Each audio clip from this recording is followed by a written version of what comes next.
So, I'm nervous. You are? You Yes, shouldn't be. You my shouldn't be. in a way, I'm like, still a little Yeah, different than hanging with Vika. yeah, I'm because you're excited, you're brother.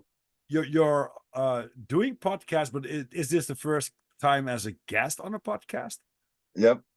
Whoa! Yeah. Another male that's gonna lose his virginity with Disorganized Productions. Love it. Great, man. Well, ladies and gentlemen, welcome to another episode of Disorganized Productions.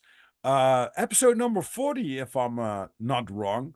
Today we have a special guest. His name is Gene, and maybe you know him because he's always also podcasting together with Vikka Draziv on the Heliopsychosis podcast. Ladies and gentlemen, a warm welcome for Gene. Good to have you, bro. Rob, good to be here, bro. I'm real excited, man. Thank you. Hi, everybody. Hi to everyone in your audience. Great to be here. Happy New Year. Happy New Year. Cheers to that, brother. Yes, same here, man. Get a sip of my drink. I got some juice. Yeah, there you are. Yes. Gene, please introduce yourself a little bit to the audience for the people that don't know you yet. Sure, man. Well, hi guys, I'm Gene. Call me Gene-Edited. And I'm just a guy from Brooklyn, right? Rob, I wore this shirt for you, man. I thought you'd Nice like one. it. Yeah. I'm a truther, guys. My reason for ever getting on Facebook in the first place was, me and my wife both come from Brooklyn, and she had a lot of friends on Facebook, and my attitude was no way. They're not letting the feds follow me, and I wouldn't do it. So I was talking to all my friends through my wife, and it just kind of got a little aggravating for everybody. She was getting messages all the time. And it was like, well, and then one day I said to myself, Rob, you know what? I can expose the Federal Reserve and the shenanigans in politics and all kinds of stuff like that. And that's what got me on Facebook and chemtrails. I was like, what's this going? It was before chemtrails were chemtrails. Right. Well, what are they doing with this? This is not right, guys. And so that was my whole reasoning, even behind getting on. I was the last one to get the updated phone. I didn't want GPS, but I tell you what, I really caved into GPS because I don't have a great compass, driving around. I get lost like that. I get lost in the house coming out of the bathroom. Terrible. For me, it depends on the night if I'm going to lose in my house. If I'm going to get lost. Yeah. So, and then I got on Facebook and climbed my way through the rabbit holes, kind of, where the rabbit holes are, they offer a lot more light than darkness, Rob, right? And the darkness only offers light. Light doesn't always offer light. True. Kind of thing. So it's, what's not a rabbit hole anymore? Where are they not, Rob, right? We're surrounded by, we live in a rabbit hole. I think we're living in a big hole, right? And once you get into it, it's that infinity, right? So there's so much to dig into, and one answer gives you another question, and probably another answer going to give you more questions. Yeah, hopefully. Yeah. Yeah, it does, It's fascinating. And I tell you, as a kid, I was and a young adult up until about 2016, I was still into outer space, and it was one of my favorite topics to go talk to anybody. You're standing in a line in a store, you don't just sit there looking at each other. I would strike up a conversation with pretty much anybody, bro. Right. And space was one of my favorite go-tos. I like, ooh, you see what NASA's doing? Ooh, look at what they're doing next. And now I'm the complete opposite. And I will, Rob. I walk up to almost anybody and I'll be like, "Hey man, what are your ideas on flat Earth?" Be like, "What?" How did it work out when you are just like this guy who's really fascinated by NASA and the stuff they do, and all of a sudden that bubble cracks open, just like, oh shit, it's not what they telling us that it is. What did it do to you? What did it do to me? How did I get into it first to flat Oh, Earth? maybe. Oh, yeah. Both are very fascinating answers, of course. So All right. first of all, how you get into it, and second of all, what did it do to you? All right. Well, all right. So, like I said about, exposing the shenanigans going on and with the fake voting and all of that, it led into the first I remember was seeing I think it was New Earth with Sylvie. She was explaining giants and the stone and stuff like that. And this was in like 2015 or so, 14 maybe.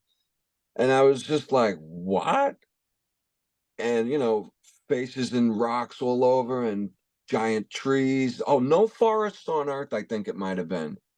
New Earth is her channel, and no forest on Earth, something like that. But Sylvie was great.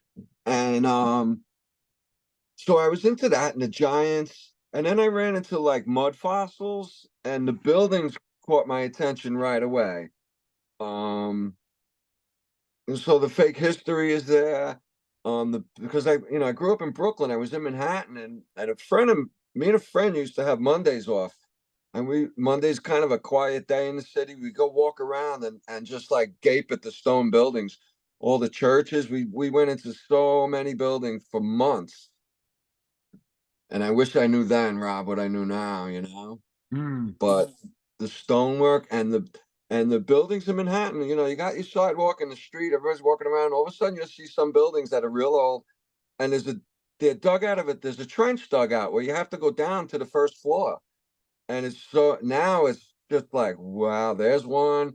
Look at this, and you know what? Now I live upstate, like 2 hours away, and the towns in between, the Bronx, Yonkers, those two towns are so loaded with mud flood stuff, Rob. And then as you go even north of me, up into Buffalo is one, and all the little towns in between are they all show evidence, obvious things in the bigger towns. With a little strip with 20 stores, one light. Um, you look around and you see the windows. Some places are just like, oh, look at this. The hill is there, and then the store is like jammed right in between all of it. They didn't even right. remove the front out. So it's, bro, the place is loaded with these things. Mm, Dozens upon dozens of examples of something super strange with that windows being covered up halfway, and then they're bricked up, and then there's the rest of the building. That's like spectacular brickwork.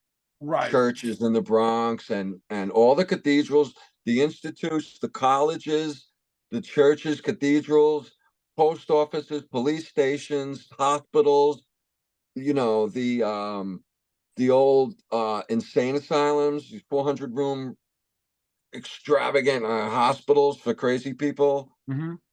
The narrative will say, well, everybody was crazy back then. Probably. So, they muddy all the water, Rob, right? With this fake narrative and false history and, you know, the Exactly. the the rabbit hole we live in. And, How did you come by that NASA was fake? oh, yeah, right off track I went Yeah, to. no props, no props. So, right. So I, eventually ended up seeing that the Giants didn't make sense. I'm picturing like I'm looking at a 60-foot tree. I'm going, so if a 60-foot guy could run across how far, that kind of stuff. I'm thinking of a ball. And then I ran into Joe Rogan was saying people all around the globe think the earth is flat. I was like, oh, that's hysterical. And then I saw her like a week later and I'm like, yeah, right. And then the third time I saw it, third or fourth time I saw it, I was just like, okay, what's going on here? I know plenty about this. I'm gonna go show them. And that's when like Eric Dubay was out, Globebusters, Bob Nodell. It was early, 2016, right before the election over here, Mhm. with 2016. Yeah, the two clowns. Yeah, right. Exactly.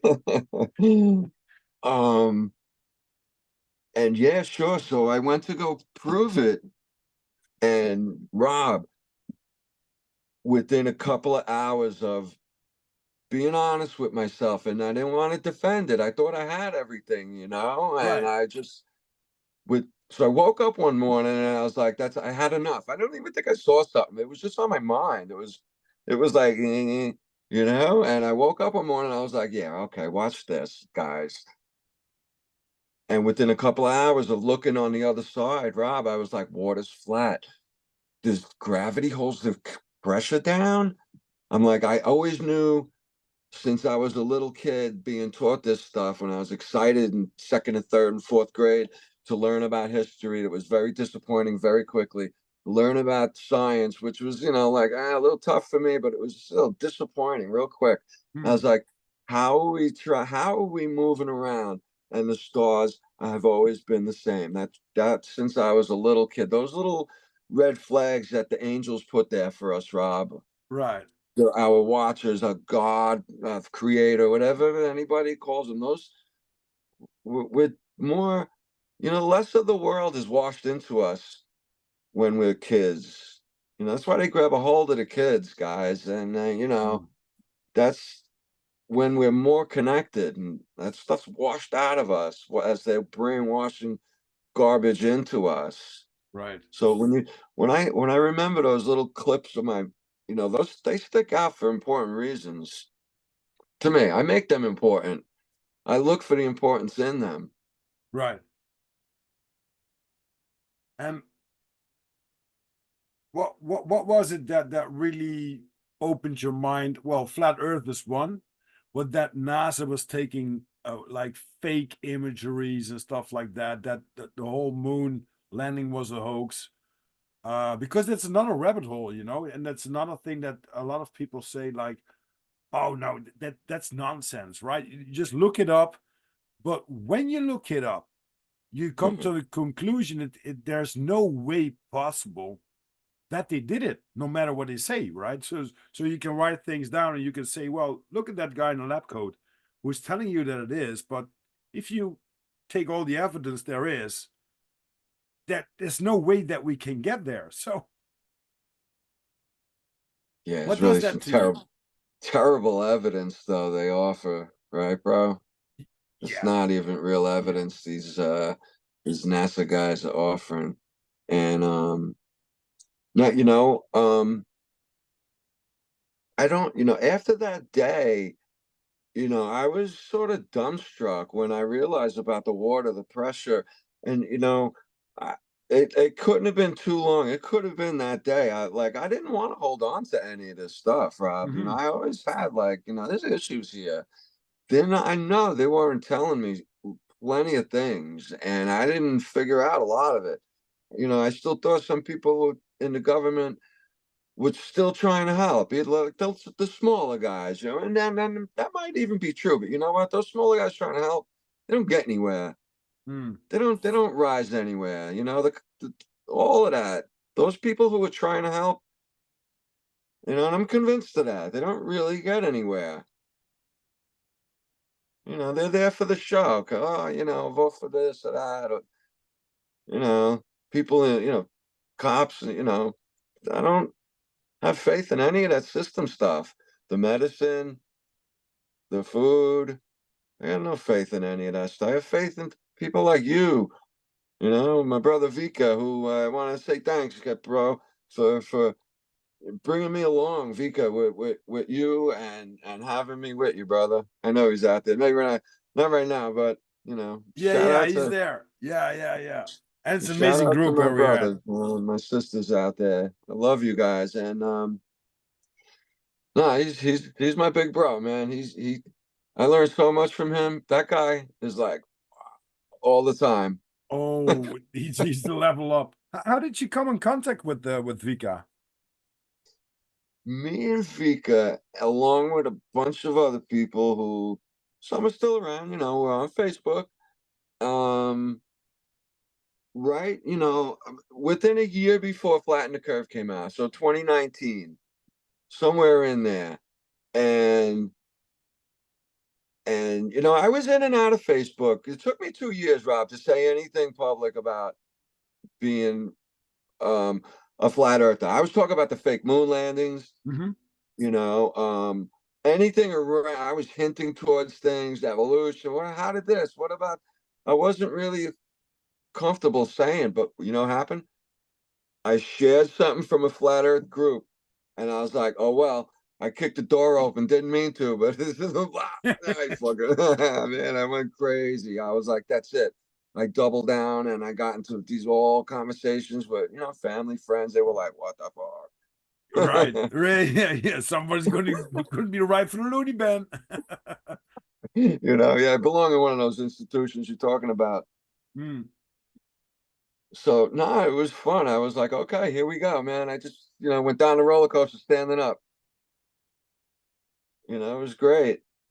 And then been out there ever since. So we met on some of those pages and we were both moderating and admin or what have you. Flatten the Curve started to have trailers. I was like, whoa. And it was so brand new that I didn't understand that Vika did this Hmm. at first. I'm like, oh, one of the guys is doing it. Look at it, look live, plastered it all over. We got military on this one, guys. It was fresh and brand new, and we really needed that at the time. And there was a lot of excitement. I'm still excited about that one. It's one of my favorite ones to share whenever I get a chance. I'm like, click, watch this, guys. And so you know what? Something happened with a page getting taken over and people getting kicked off. And Vika was like, dude, come hang out with us, man. And it was like, all right, here we are. So when his podcast, Heliopsychosis, came out after the release, he asked me to moderate the comments. And I was like, wow, are you kidding? Yeah, I'll be there, man. Gave me the wrench. And him and Rob Flat playing Earth, and there was another guest that didn't show. They had I don't know what some kind of issues. I'm not even sure who it was actually. They didn't show, so Vika was like, "Yo, dude, why don't you come hang out and be on the show with us?" And I was like, "Whoa, yeah, I'm there, bro." And boom, we went on, and it was all history after that. I only he invited me back, and I was just like, "Wow." You know, And you we just have a lot of celebrated, fun, right? man. You I'm just sorry? celebrated the second year of Heliopsychosis. Yeah, yeah.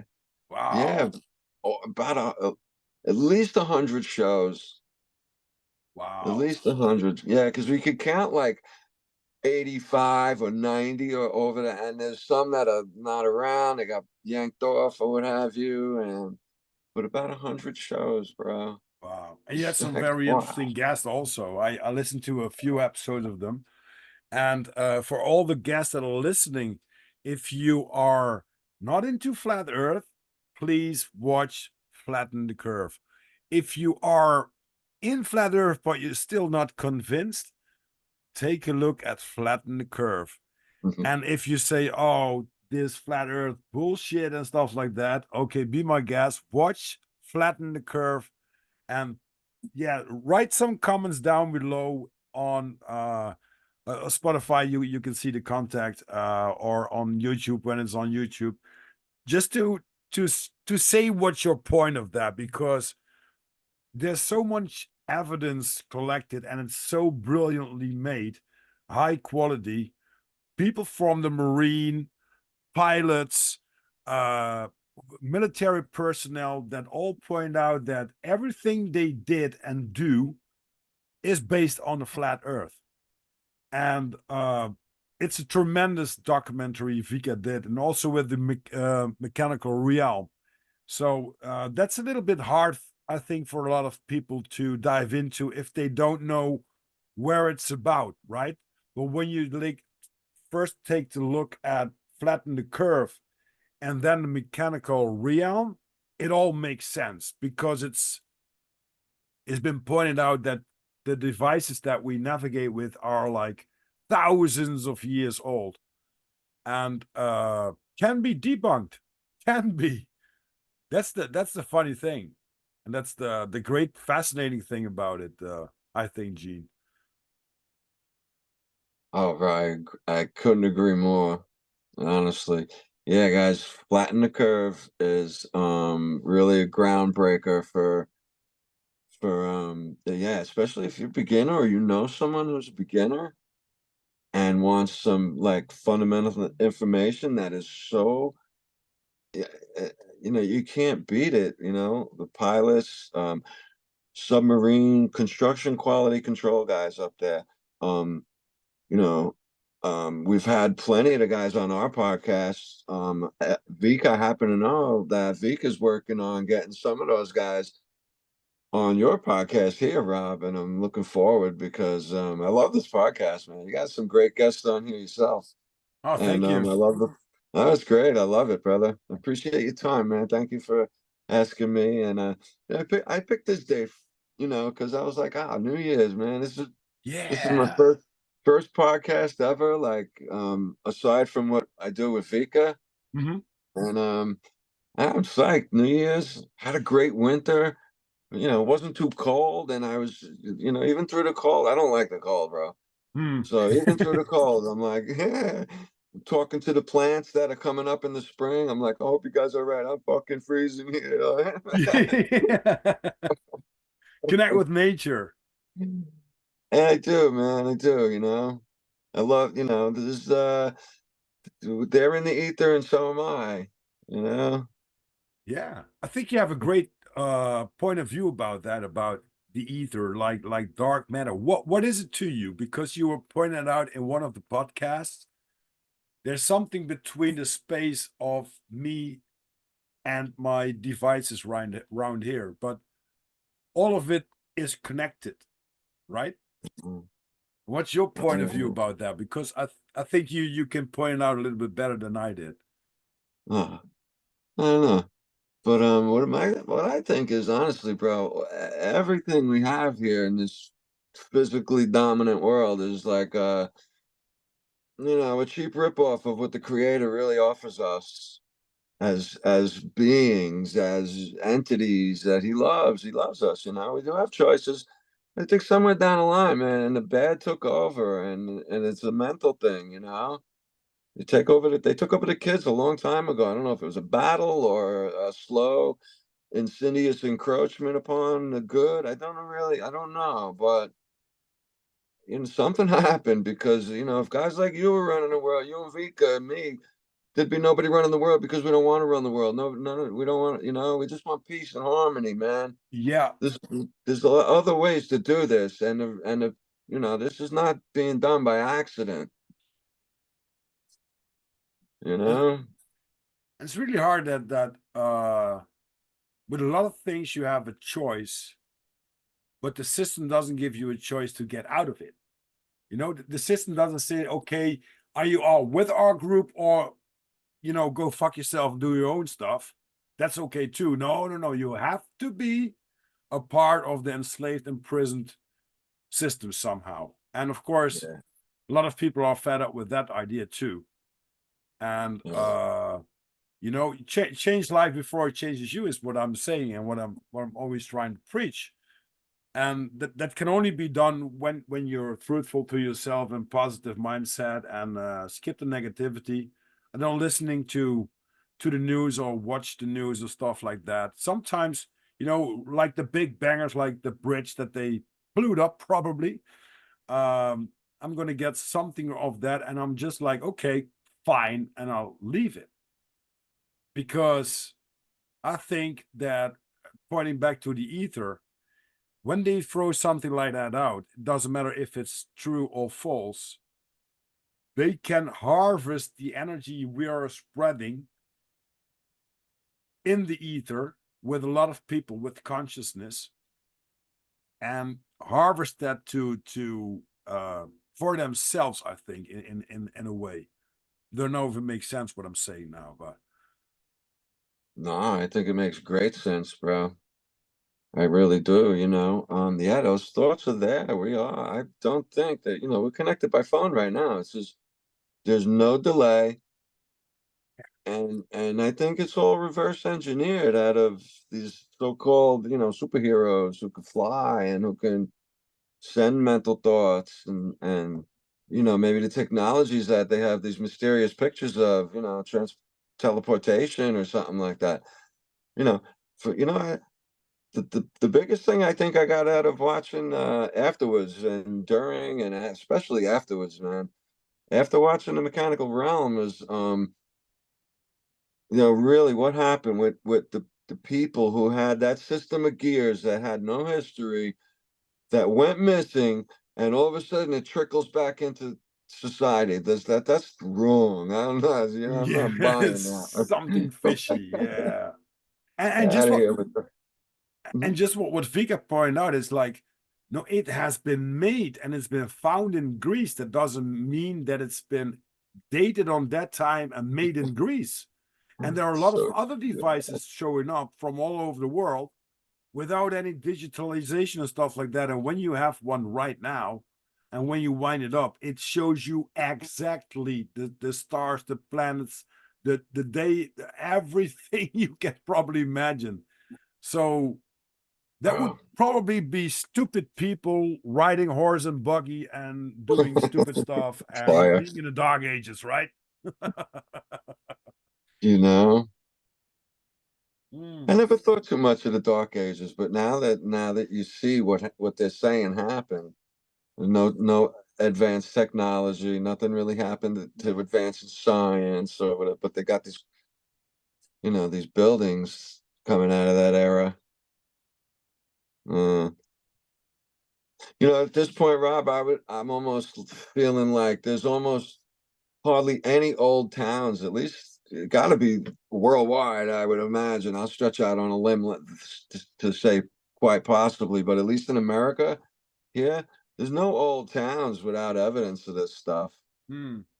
And you know what? My house was built in 1845, and I found a few things that tell me that Freemasons built this house. I have a cast iron Freemason insignia I found outside in the dirt. It's so, Wow. and then I photo, yeah, and I have a couple of boards that someone with a hammer and chisel, dink, dink, dink, and I'm like, oh, that's those two right here. Those are two Freemason signs right there, and a big board.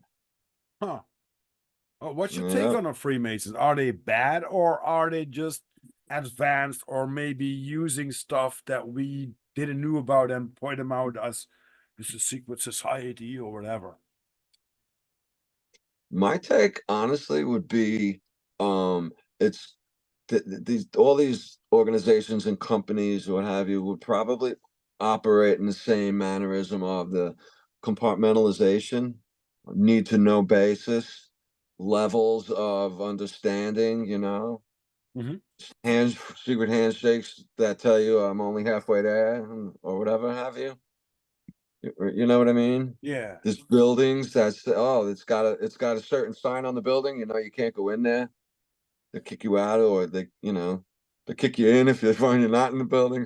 You know what I mean? It's like a hierarchy in a gang, right? So gangs Yeah, yeah, all yeah. have similar hand signs and greeting signs, and some are soldiers, some are the bosses, some are the workers. It's like an organization that's really been pointed out in a hierarchy, and some Yeah, levels you if you're not on that level, you shouldn't be there, right? exactly, bro. To me, bro, it's as simple as that. I don't need to kind of work my brain around now. But I'm not jumping on hoops to make that wrong for me. You know what I mean? Yeah, I'm like, yeah, yeah, no, yeah. that's how they work. I don't care what anybody thinks. I've seen it. It's pretty simple. If two guys are there, they'd like, you better not say something to him. You are Right. in big trouble with a lot of other people, and you walk around with that understanding. You know when to keep your mouth shut. Yeah. You know, these guys are not playing games. No, but it's like this organized gang. You don't play games with the mob or with the gangsters or whatever big group bikers, like Nope. I don't want to point out any of them, but there's this group. If you screw one, you screw the whole group and you got a problem. Yeah, And probably they yeah, back up each other every single time. That what makes them fearless and very powerful. yeah. Well, I think that's what happened ultimately, possibly in the past. One group took over. They were bigger, more powerful, and more scary, More violent. and more violent. Absolutely. And I think that stuff like, the television programs and the movies throughout history. I think the television, radio was created for the deception, Mhm. not for entertainment, not to make us happy or have fun. No way. I don't believe that. I don't buy that at all anymore for not for a split second. That was made to push society into little corners of like stupidity. I like Right. to say, Rob, you're gonna get a kick out of this one. Um, but the narrative has us thinking that we're gonna be like the Jetsons any day now. Well, they're turning us into the Flintstones. Yeah, yeah, exactly. And the It's funny true thing though, is, man. It's if you pointed out, like if you are in the 1800s, right? mm, And you don't have the industrial revolution yet. You live by land, you do your stuff, you don't have electricity, but you have candles and stuff like that. You live by the day and the night, with a normal nature, uh with the normal the residence of the nature, of the mm, resonation with the nature. mm, And all of a sudden they say we can make these machines working for you. But what if these people in the 1800s say, we don't need that. We are happy. We can do whatever we want. Maybe it's good when you do that, society or whatever, but leave us alone. But when they created this industrial revolution, they had something that was very powerful to make stuff and to make these people look stupid, to make them look stupid, not that they were, but to make them look stupid. Look, I can make this within 1 hour. It takes you one day, right? But then they started like World War I, World War II, which was in the beginning of the Industrial Revolution, right? Because it's like 1880 or something like that when the Industrial Revolution took place, if I'm not wrong. So it's only like 20, I think you 30 cut out, years Rob. that people will probably say no. So they put it on a scam. So everybody had to do something different because there was a war going on to push everyone into the narrative and to push into making stuff so that the new generation, just like Hitler did, indoctrinated with the stuff. Like, we're going to point out what's good and what's wrong. We're going to show you how to live. And it doesn't mean if it's going to be by the Bible or by television or by radio or by society. These are all belief systems that have been pushed against us, not uh, what's it called, on a voluntarily level, right? Just like you have to shove it in your face and you have to eat a crap. No, it's true, Rob. It's such a tangled web. It's hard to Mm, say. You go back to the 1800s. It reminds me of like that's what I think the Civil War was about. That and the destruction of a lot of the buildings, possibly. mm, They don't care. Yeah, go ahead, kill as many people as you want, as you can. Go ahead, have fun. Let's get that off the table, right? But what I've heard and really makes a lot more sense to me. It was like the North wanted more of a corporate, more of the machines, more of the big plowing, the pesticides, and the South was like, no, they wanted what real anarchy is, and that would be more of the attitude like, I'm on my farm, leave me alone, don't tax my carrots, go away, and right. my neighbor is right, and the neighbors trade with each other. They have like smaller communities, no government. We don't. I don't personally. Maybe I'm wrong. maybe society's just tipped to that point, but I just think all the conditioning of the separation and the hatred is all just conditioning. If we all thought Mm. like little kids, we would never know this stuff, guys. We would No. never. Nope. If we had 99 differences, we'd probably only want to talk about the one thing we had in common. And I think every system has been tried or been devastated or been shut down, except one, and that's the one that's called anarchy. But a lot of people have a complete misconception about what anarchy is. Anarchy is living without a system, but not like ruleless. It Right. doesn't mean that you can smash things and stuff like that, or loot or whatever, you know. The thing is, you now pay for luxury, and when there's somewhere fire, you call fire brigade. Anarchy is when you don't call the fire brigade, but your community is going to put out the fire. That's anarchy right away. And that That's makes right. sense. For me, it makes sense. Bro, I think we would welcome as children to grow up and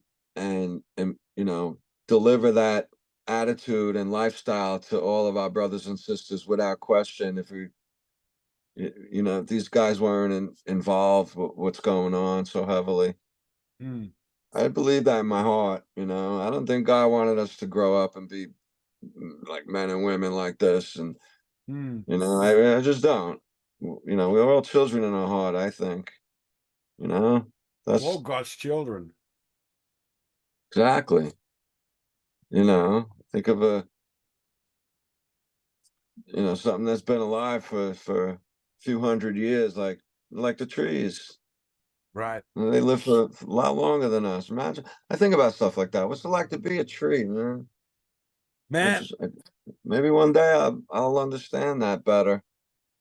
I don't know, it's but just, crazy that you bring this up because I was talking to Snake a few hours back before we hopped on the podcast, okay, and brother. we were just like philosophizing about a lot of stuff. And the funny thing is, we think because we're human beings that we're superior against everything else, right?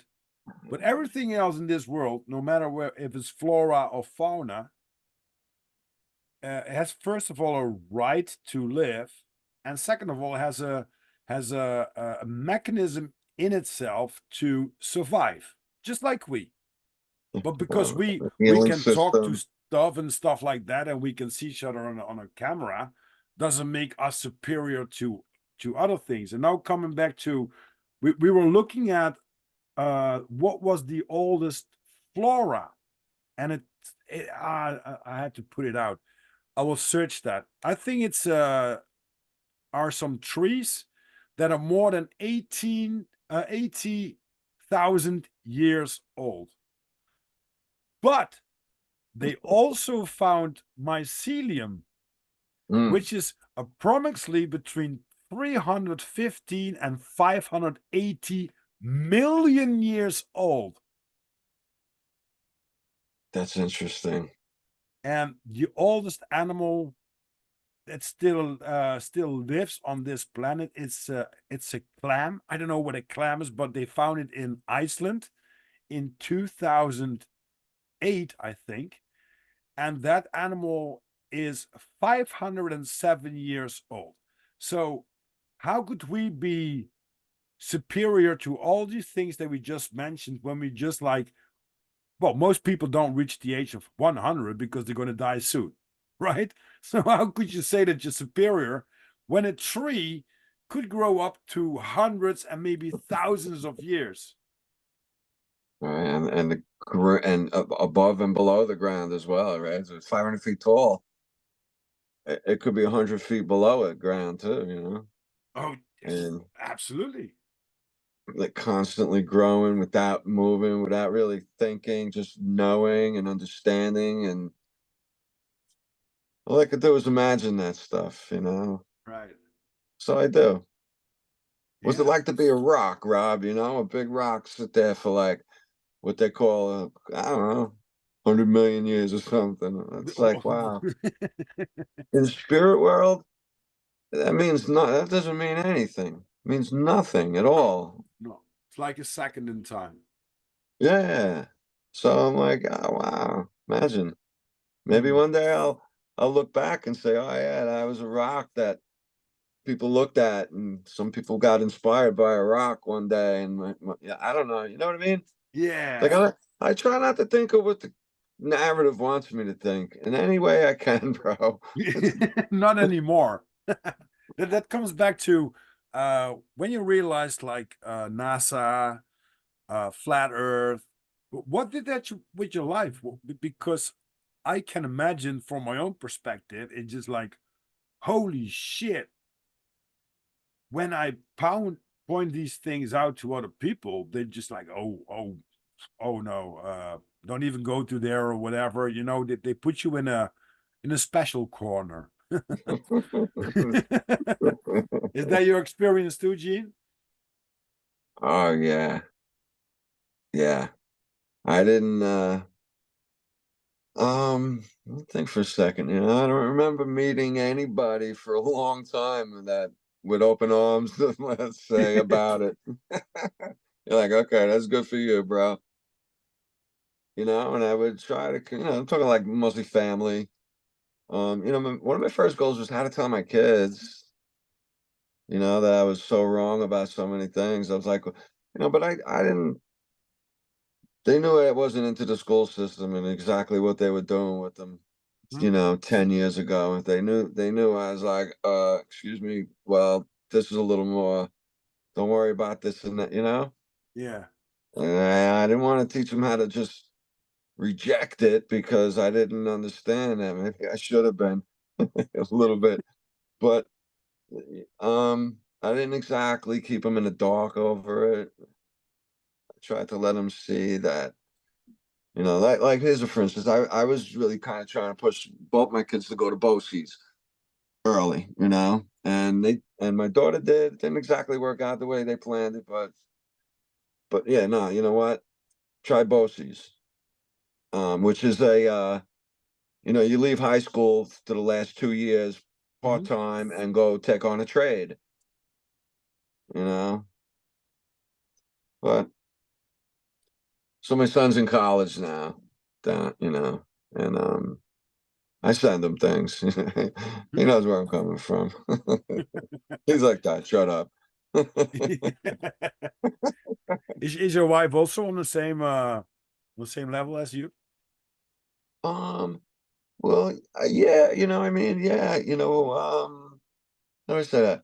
We didn't see eye to eye for a pretty long time about it. When I 'cause, yeah, first thing was my wife, really. Second was my kids. So Yeah, yeah, yeah, right. family. So um. It brought us after a few years, she'd ignore me, kind of toss things aside. I'm like, all right, here's another one. Here's another, try this, try it. Try to come in for more. I was relentless, Rob. But, I didn't really know that she was kind of hearing me. She was like, and looking at things looking up things when I wasn't really watching. And she was like, oh, what is that? Oh, that's weird. That's weird as hell. And and it brought us back together, bro. So we were a little separated when that was going on. And I was like, too bad, here you go. Yeah. Sorry, darling. But no, she loves me for it, and I was hard with it at times, but she understands a lot. She's really good at it. And it's fun to have her like on board with all this stuff, bro. Right, right. It is, yeah, definitely. Yeah, because there's a lot of conquer and divide in our world, and if it's going to be like the period like a few years ago when there was all of a sudden something that you couldn't point on, or just like flat Earth, or the fake moon landing, or Kennedy, or whatever. If you have a spouse or a partner that doesn't go with the things that you dig into or that you're interested in or that you have maybe some questions about, just like, hey, darling, look at this. What about it? I think that maybe it's a little bit fishy or stuff like that. And the other said, no, that's just the truth and just have to believe it. You're going to have a hard time saving your relationship because not everyone is going to be awake. And a lot of people are struggling with that. And it doesn't matter if it's flat earth, Kennedy, whatever you see on TV. They push so many things out, just like, what's your perspective? What do you think? And don't be objective about your thinking, but be subjective. We don't want to search things out, but this is the headline. Tell me what you think about it, right? So you're gonna have divide and conquer all the time, and that's what they love. That's what they dig into the ether and getting the energy out. It's so true, Rob. Mm. It's true. That's why I think maybe that's why they say, be careful what you watch. It's the food for your mind, sort of like just like people be careful what you eat, be careful what you really. I mean, sometimes you can't help what you watch, what you see, rather, maybe, but you see with your two eyes, you look with your two eyes, and you see with the one eye behind your eyes. It's a much different world, right, Rob? Behind your eyes Mm. and outside. And be able to have that discernment, that filter that can help you just distinguish between, that garbage world they're trying to impose on everybody. I think that might be what I reconnected with as a flat earther, because there was a few things that living on the globe kind of bothered me, locations of places. If I wanted to go back, it's not here, it's over there somewhere. I'm like, no, I knew it was there when I was a kid. Why are they telling me that it's over there now somewhere and it's not? I'm like, Right. so what I'm thankful for all of it, man. All Mm. of it. I It's just like saw something that they say. I learned that my heart is on the left rib, right? So when you have your chest under your nipple, quasi like two fingers down, there should be your heart. And if you feel it's pumping there. But nowadays, if you look at where your heart is, they say it's right here. It's like, what? center, right? Is Right? that real? They're really saying that, right? Oh man. But there are a lot of things that just like, oh, I learned that way, but it's now completely the opposite, or where your liver is or where your stomach is, just like, what? Where are your kidneys? I think Back it's over gonna be in here. my back, right? Now they point out like they're here. Wait a minute. I did Hey, I boxing. know people with scars on their back because they had problems in their kidneys, man. Oh yeah, yeah. But so nobody did Doctor what did you do the game? Uh there was this, you had a pin set as a kid and you had this human-like figure with all these the kidneys and the liver Yeah. and the lungs, and you had to put them And his out. nose lit up, right? Yeah, exactly. So when you did it wrong, me. Operation Yeah, Doctor Buzz or something it would be in hysterical. English, something like that. I love Yeah, that yeah, your T-shirt is the same letters as Iron Maiden. yeah, Yeah, yeah. I don't wear it much. I've had this shirt for probably 10 years, bro, and I think it's the third time I've ever worn it. I dug it out really. there. All my clothes are black. I'm like, oh fuck, where's this shirt? This is my favorite one. Just a long black long sleeve. That's it. I normally wear Yeah. T-shirts and stuff like that, but No, what is for you, bro? For the show today. yeah, black is That's good. it. And we got a black beanie on, so that's working all right too. We have those little beards. Oh man, we're handsome motherfuckers right here. My brother, my firmamentalist brother, right? Oh yeah, shout out to the Firmamental brothers, Yeah, Raul, Alex, yeah, and Claude. Derek yeah. Stitt is doing a great job. I haven't dig into much about Cliff from what's it called, this podcast? I'm sorry for that, Cliff, if you I'm, listen I, to it. Uh I, I'm but having a hard time keeping them straight too, bro. yeah, but you know what it is? we are in this community. There are so many people that doing good stuff. Yeah, And just same with the guests, you know. This is just like podcast number 40 in 3 months, I think, something like that. So great, many bro. amazing people that you talk to. And first time I was on the show, it was on your show, man, on Heliopsychosis. The Yeah. first time when I was a virgin on Oh, get out, podcasting. really? Yeah. Bro. Me And it was too, man. That's so great, cool. man. It was great. And Ah. uh, um, I don't know. I had to put it out. I'm gonna put it out. Hopefully my in- uh hopefully my internet doesn't suck. Oh, not right now. You're good. Yeah, okay. Yeah.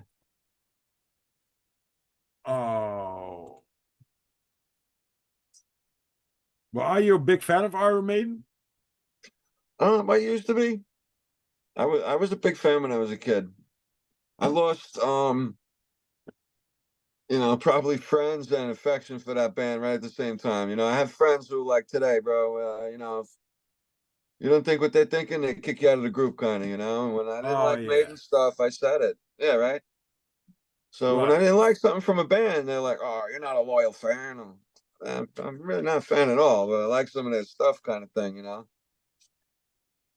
So a lot of people didn't like that. And when I would make fun of my own stuff that I loved. Right. Sing different words, goofing on stuff, having fun, bro.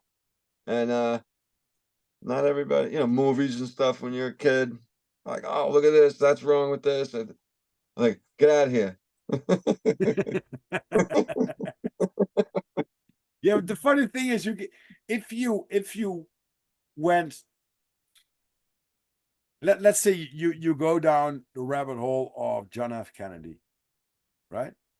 That there's something that pops up in your mind that everything they say about assassinations or whatever on TV afterwards, you're gonna have some questions. If you dig into 9/11 and you dig into it more and more, you're just like, oh, wait a minute. Now, what happened in Baltimore, it's the same thing, right? Just like, is it like they say it is? And all of a sudden, within a few hours, some things pop up on TikTok. Don't believe everything that's going to be on TikTok, but just like, well, you see these boom, boom, boom, boom right here. It doesn't make sense when you're hitting with a ship, a pilot. So, you go from one thing to wake up from the truth, and everything that's going to put onto your pile is going to be a pile of shit where you have to dig into before you have to know what the truth is about that specific piece of shit. If that Yeah. makes sense. No, it does, bro. Um, I don't know what to make. I think we're gonna see the ramifications of what they did in the upcoming days and weeks, and possibly even further into the months, and something. Yeah, that's my reflect action thoughts and on stuff like that. As soon as I hear it, I'm like, what'd they do? Is this real? I'm like, oh well, it seems to be real. And I didn't, yeah, I didn't buy it from the beginning. Nine Mm. eleven. As soon as I heard, bro, that they were looking for some guy with a laptop who had dialysis, who was 6'4", living in a cave, I was like, uh-oh. And then a year or two later, then I realized, because you know what happened on here on September 10th? One specific thing, man. They went on TV to say, "Oh, hey, look, we're from the Donald Rumsfeld, Secretary of Defense, goes up and says, yeah, we lost $2.3 trillion right now. We're looking in the Pentagon for it." 20, 18, 24 hours later, that's what happened. Right. And so I wasn't sure what to make of 9/11 immediately, but once I started learning stuff, and then the insurance stuff that was going on, Mm. um, it's just that bigger picture was, you know, you like Ministry, right? The band Ministry. Yeah, well, I know them, but not like I know them, right? All right, they helped they helped me understand this stuff. Pink Floyd, Ministry, these guys. I was like, wait, these guys are not kidding around, bro. Listen, why are they singing this? There's no. What do you think? They're having fun singing about the politics that you know. Right, So and there I was cheering it on, and but the discernment was kind of pushing itself on me, and I'm thankful for that stuff. The music I listened to, and the movies I saw and didn't see, and you know what I mean. yeah. It all got me here, and I'm like, all right. I feel, like going back to what we asked in the first place. I feel much more settled, relaxed. Um, I'm not really afraid in this world. I have children. Yeah, that's part of where I would be afraid. I'm like, uh-oh, because I saw the past turn into the future we have today. And Right. I feel, yeah, I feel that sort of a push, Hmm. you How old know. are, how old are your children? Um, our oldest is 32, 22, and 20. Yeah, Okay, my youngest is in college. so young adults. Yeah, yeah. Yeah, cool. Are you going to be a granddad soon? Don't you dare say Gotcha. that. Hey, Rob, I gotta go, man. There's always a possibility, right? But Oh does no. it make you feel Yeah. old to think about it? Is that the Um, thing? nah, man, I'm not afraid of getting old, bro. I'm not. Um, I would be more afraid of children growing up in a world that I couldn't change. Yeah, exactly. I saw That's that directly when I pointed it out because when you said to me about your children, they're grown-ups, they're the young adults, but that's something as a father. I'm not a father, but I think as a father, it's something like the stuff you have to put up with and ah the responsibility you have for them kids. And if they are going to have kids, that then it's going to be doubled up, right? Because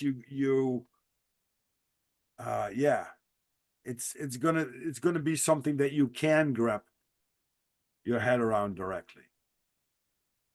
absolutely, bro. You're right, man. Huh. You're 100% right, bro. Kids offer that sort of perspective of this, you know. Right. And do they still live nearby you? Yeah, my son's in college right down the block, 45 minutes away. Okay, cool. Uh, yeah, he plays lacrosse. I go down there. His college campus is a mud flood. Fake history, bullshit story. 100%. I posted some of the pictures on a podcast, man, that you invited me to. Not podcast, I'm sorry, On the group, the yeah. Telegram that we're on together. Yeah, yeah, yeah, yeah, yeah. And Oh, that place is there mud flooded, bro. Right on the Hudson. Fake history. It's gorgeous. I'm gonna find. I just found out last week that place, Rob, in the Bronx, that university has a tunnel. There's a tunnel there, bro. That they said, yeah. I'm like, oh, I'm fine. I didn't like try and look around, man. oh, yeah. Unbelievable. But there are Um, so many things. Like if you know that like the real big cathedrals, they have like completely levels downstairs where the chambers are, where the graveyards are. That there were cities, there were just like, oh, that's a big cathedral. Yeah, yeah, but look what's down, just like the it's pyramids. We tip see of the the top of the iceberg. pyramids, and now they figured out like it's going 1.6 mile down. It's like You what heard that, right? right. What is that? All of a sudden, they're down that far. Whatever. It, Staircase go all the way down. Is it? Oh, wow, they know that. They know a lot more about those structures, bro. oh yeah. Oh Yeah, yeah. Yeah, that was one of my first things with Facebook too. Why is there a pyramid on the back of the dollar, you guys? Anybody can help me understand what the I means? And this, I was just that's what I was doing. Look, look, look. Hey, what's this? What's that? What's that? Having fun. I loved it. I still do. It's different Hmm. now, though. It's definitely different. Yeah, sometimes you have to back off a little bit and do stupid things like following the circus and Brad, because otherwise you're gonna get too deep into some stuff. Just like yeah, and you of course now that there's this new narrative about finding the truth and blah blah blah, a lot of people have a different perspective of that.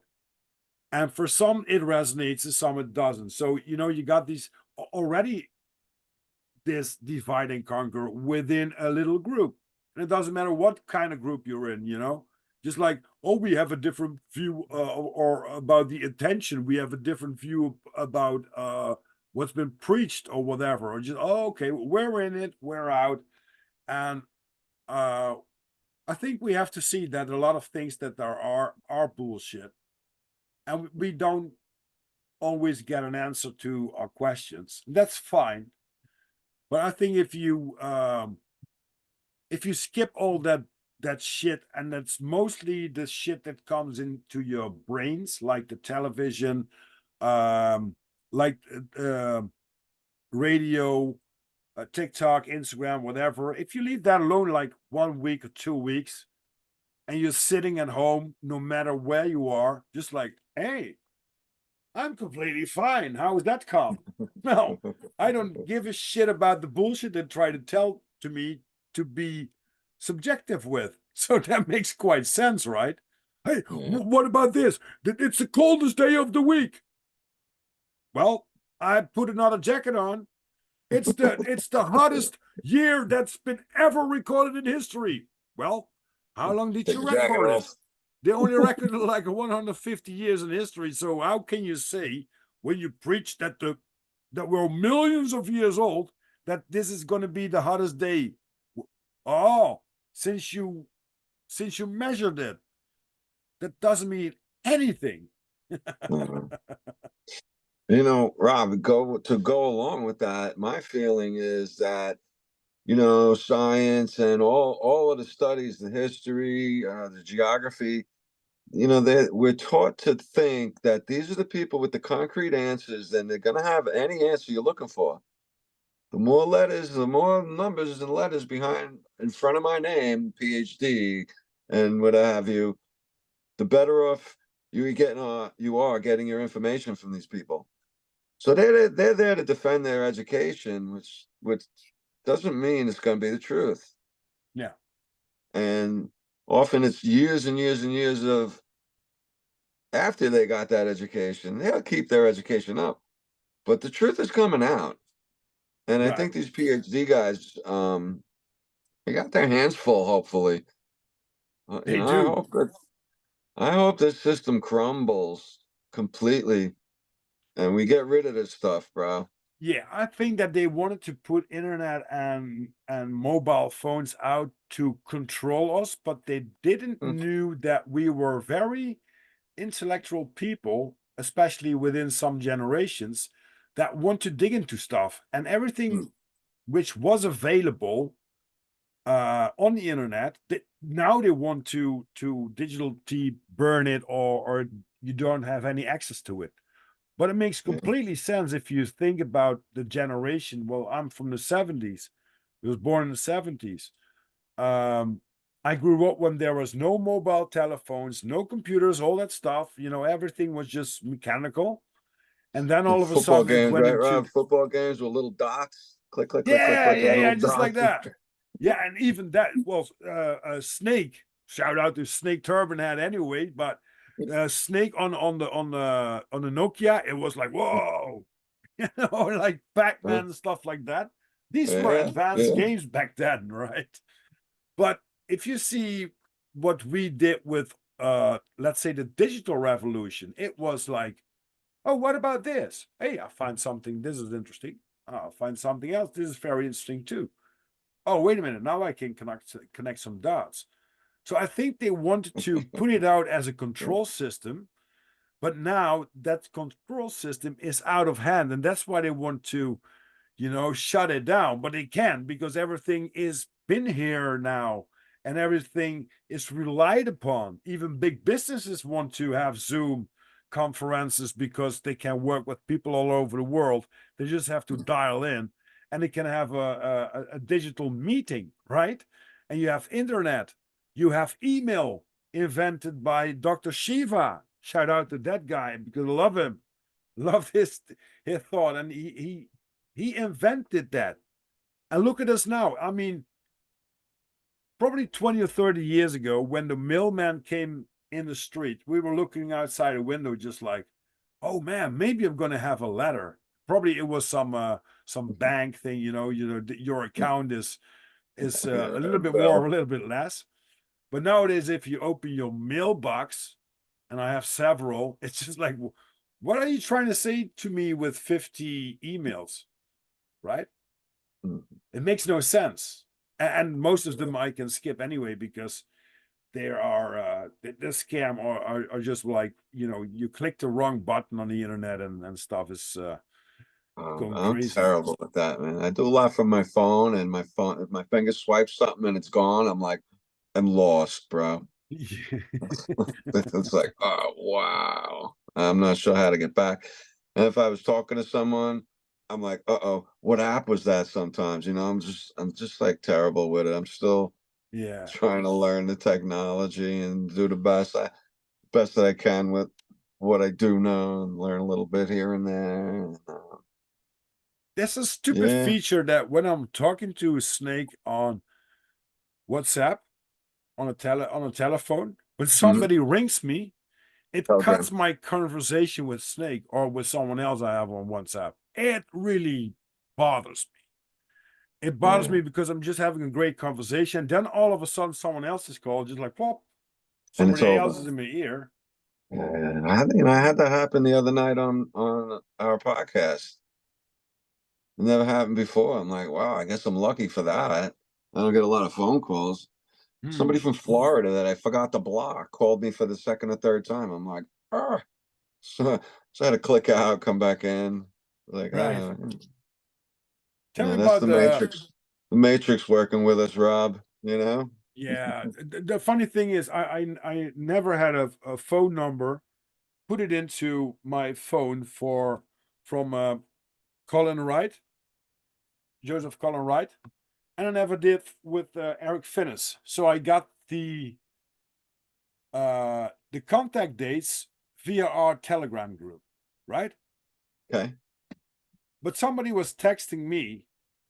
I was texting him back, and he said, "Yeah, but I'm Colin." And I just looked up in the screen, just like that. But it says Eric Finnis. So Well, I told him probably the three-letter organizations are trying to screw us up. oh Well, yeah. good luck I, with I that. I get that too. And it's a pain in the neck because I get the circle that keeps buffering my stuff. I'm like, I can't talk now. I wrote all this stuff. It won't send. I'm gonna erase it because it's gonna mean nothing now. I don't know. It's Oh, just, yeah. There's ways to me. Like if I click on a video, similar situation. I click on, I want to hear it. I can't hear it ever. Almost never. I have to like scroll until the audio comes up, and then scroll back down to see if the the video I picked has audio yet, and there's 50-50 chance, bro. oh, Little more. But it's like, are they just like, Mandela affecting me right now, live as we go? Because like I almost rarely ever can click, on the Facebook audio and hear what I want to hear. right. So now I'm like, all right, you know what? I'm not gonna click anymore. This is annoying. I It's think getting on there's my there's nerves. there's no platform where we can. Uh, well, there are a lot of platforms where we think we are free and we have privacy, but as soon as you Exactly. put in your dates, you're screwed, man. I mean, that's what they do. It that they always have something like, oh, you can't convict me because I did nothing wrong. Well, look at these files. Oh shit. That's what they do on purpose, I think. That's what they do on purpose. I agree. Hmm. I agree. Like you say, Rob, when they let the internet open to all of us, it was a double-edged sword for them, Oh and they yeah. were, I think a lot less of us were affected by the vitamins coming out of the sky on a daily basis throughout the world. A lot less of us have been affected by it, and the news and the TV and all the programming and the brainwashing and the delusion. We're not standing for that. Hmm. There's a better conversation going on inside a lot of us, more deeper understanding of this place, and which it's great to be here with you, bro. Yeah, Trying to man. talk about it, learning my language with you about how to express these things, man. Right. I It's think that great. the best thing to do is to just to talk about it with people, and you don't have to agree, but sometimes it's good to listen to the other point of view, even if you disagree. Just to you shut down a conversation within a while, or you walk away, or you go talk to someone else, and it just like popping in your head, just like, oh, what about that stuff that he told me about? Let's say flat Earth or JFK, mud floods, all that stuff. Just like, what the hell?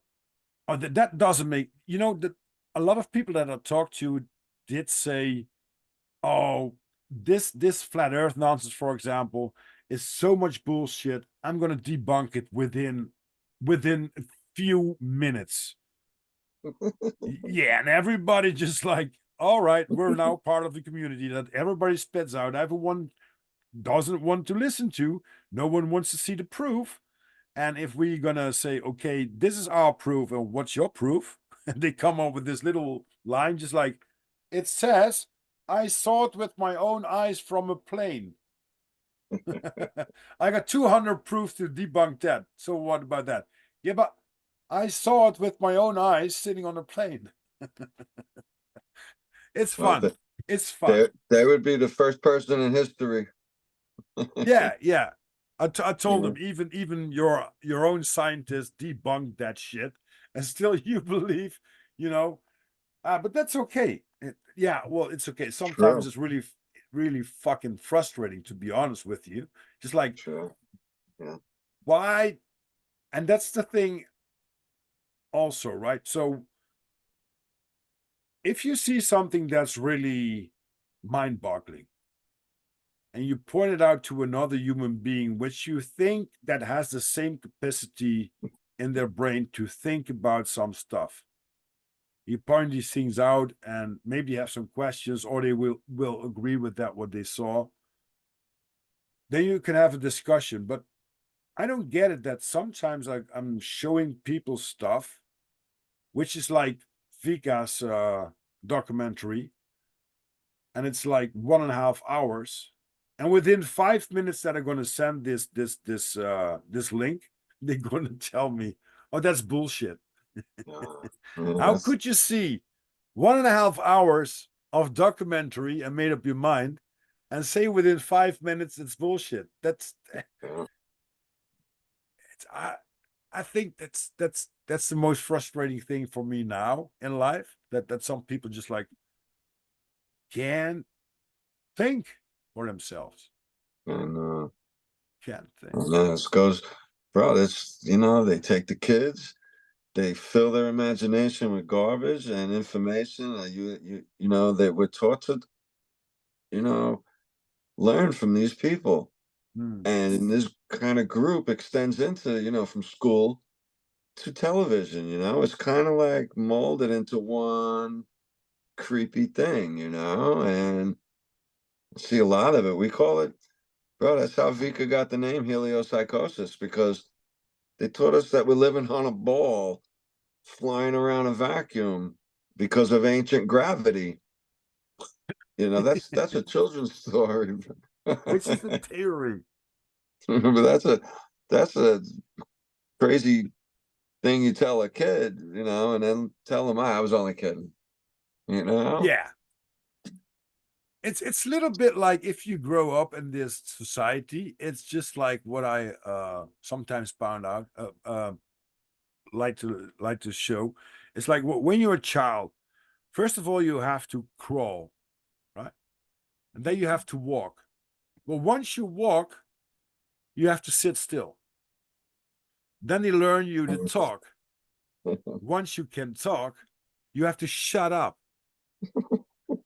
And the first 5 years, you learn that you do not lie to mommy and daddy. But you got the Easter Bunny, you got Christmas, you got Santa Claus. So Tooth Fairy. So these things are just like a normal environment for growing up, right? And that's on family base. So these are 3 indoctrinations that happens within your own family. We didn't put a mighty big evil government out to grab the kids and to put the same stuff in. Right. That makes sense, doesn't it? It does, bro. They inserted themselves within the family without us kind of even knowing, with these fake holidays and these occasions and stuff like that they demand, acknowledgement on certain days. Otherwise, forget it. It's kind of, as yesterday. Holidays next week. Get back to work. Stop thinking. Yeah. I'm going to grab myself another beer and we're going to talk about it in a second, because it's New Sure. Year for us, ladies and gentlemen. It's the Uh, 1st of April. Happy New Year. yeah, Happy New Year, Back in a everybody. sec. Oh, Cheers, bro. thanks. This is a nice Belgian one. I love Belgian beer.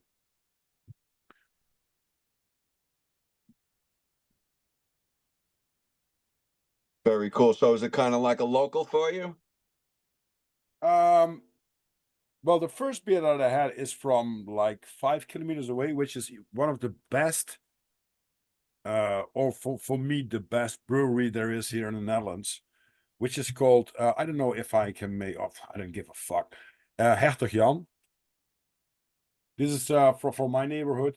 It's really good nature brewn beer, because a lot of people don't know that, like Heineken or the others, or the commercial stuff is it's called, Garbage.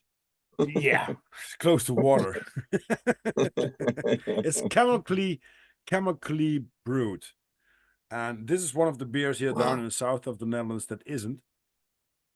And this is a Leffe Blonde, which is a Belgian beer. Belgium has so beautiful beers.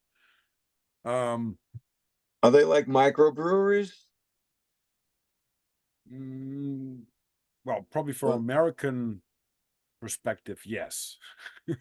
like family owned, kind of old, family operated and stuff No, like no, that, or these are a little just bit more corporate? commercial. Okay. Yeah. But Okay. not like Heineken, because I think Heineken Yeah. did a great job after World War II. I think they gave, but I'm not sure of this story, but I think that they made a campaign for the American soldiers that were in the Netherlands with, you want to grab a beer, get a Heineken. And that's what they wanted Uh, in America too. So they had a yeah, great but advertising. That's why you drink Heineken and not directly Hertog Jan or Amstel. Amstel is maybe a little bit famous there. I yeah, don't know. they made a bit of an appearance, I'd say, something like Yeah. that. I remember that. Wow. Hmm. And Yeah, that's a grab a funny story Heineken too. was. I'm sorry. How That's a funny story too. Beer is a chemical process to get it, right? It's not like, okay, I'm going to put some water and some stuff within, and then you're going to have beer. I never knew that. And if you look like alcohol, just like grapes, if you have fruit, like what they do when you're in a joint in prison, they're going to stack up the apples and put water in Entire it that bag and ferment it, and then you're going to have the real alcohol. That's yeah. really, that's a chemical process. But beer, you have to Oh, yeah. brew, right? That's a good thing. Right. They need the heat and I don't know, they steam something off or whatever. I'm not too sure. Yeah. But but Le- do you mean they add chemicals to do that, or is it a chemical process like fermentation? Is that it's natural chemical process? Which is a little Um, less unsettling, you know what I mean? I'm I just don't know. I think it's let me see. Let me see. Uh because like right now I'm picturing, oh, that makes sense that they dump chemicals into everything to make it happen quicker or better or faster or but right. I'm like, oh geez, yeah. Oh wow. Well, if you Uh-oh. have to believe the narrative, right? Historic uh archaeologists found things that they're in the Neolithicum, 11,000 before Christ, beer was brewed and was consumed. Oh wow. Sumeria and Mesopotamia, the Iran and Iraq from nowadays, are being seen as the birth of the beer.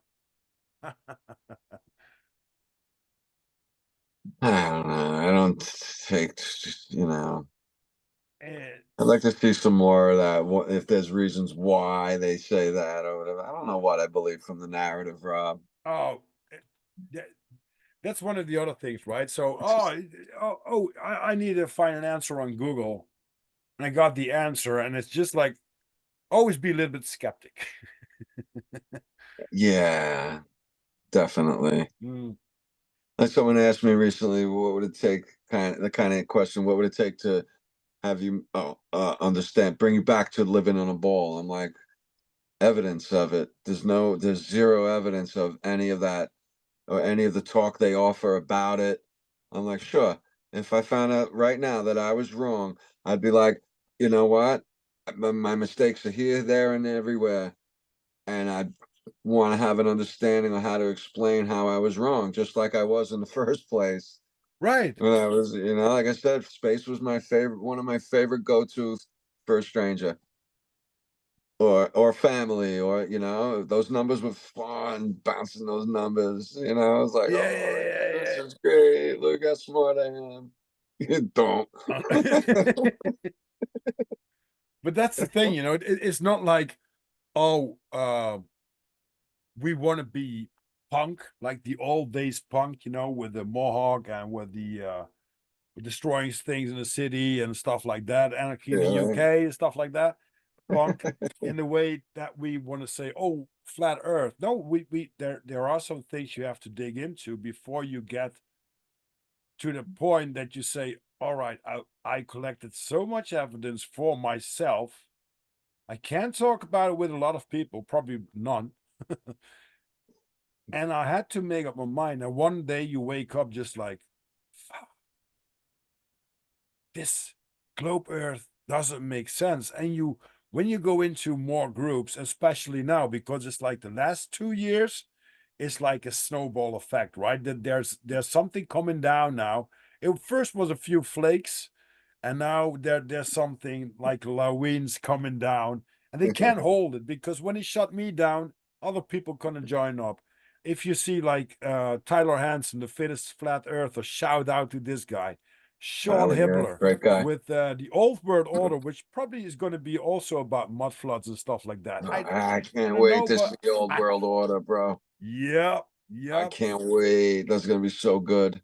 Club 7, he's pointing out a lot of stuff, and he did some great stuff on TikTok because he is Yeah. going to debunk flat Earth, but with a very you saw it already Yeah, because you're yeah. laughing. Yeah, he did it a That was great good. job with that.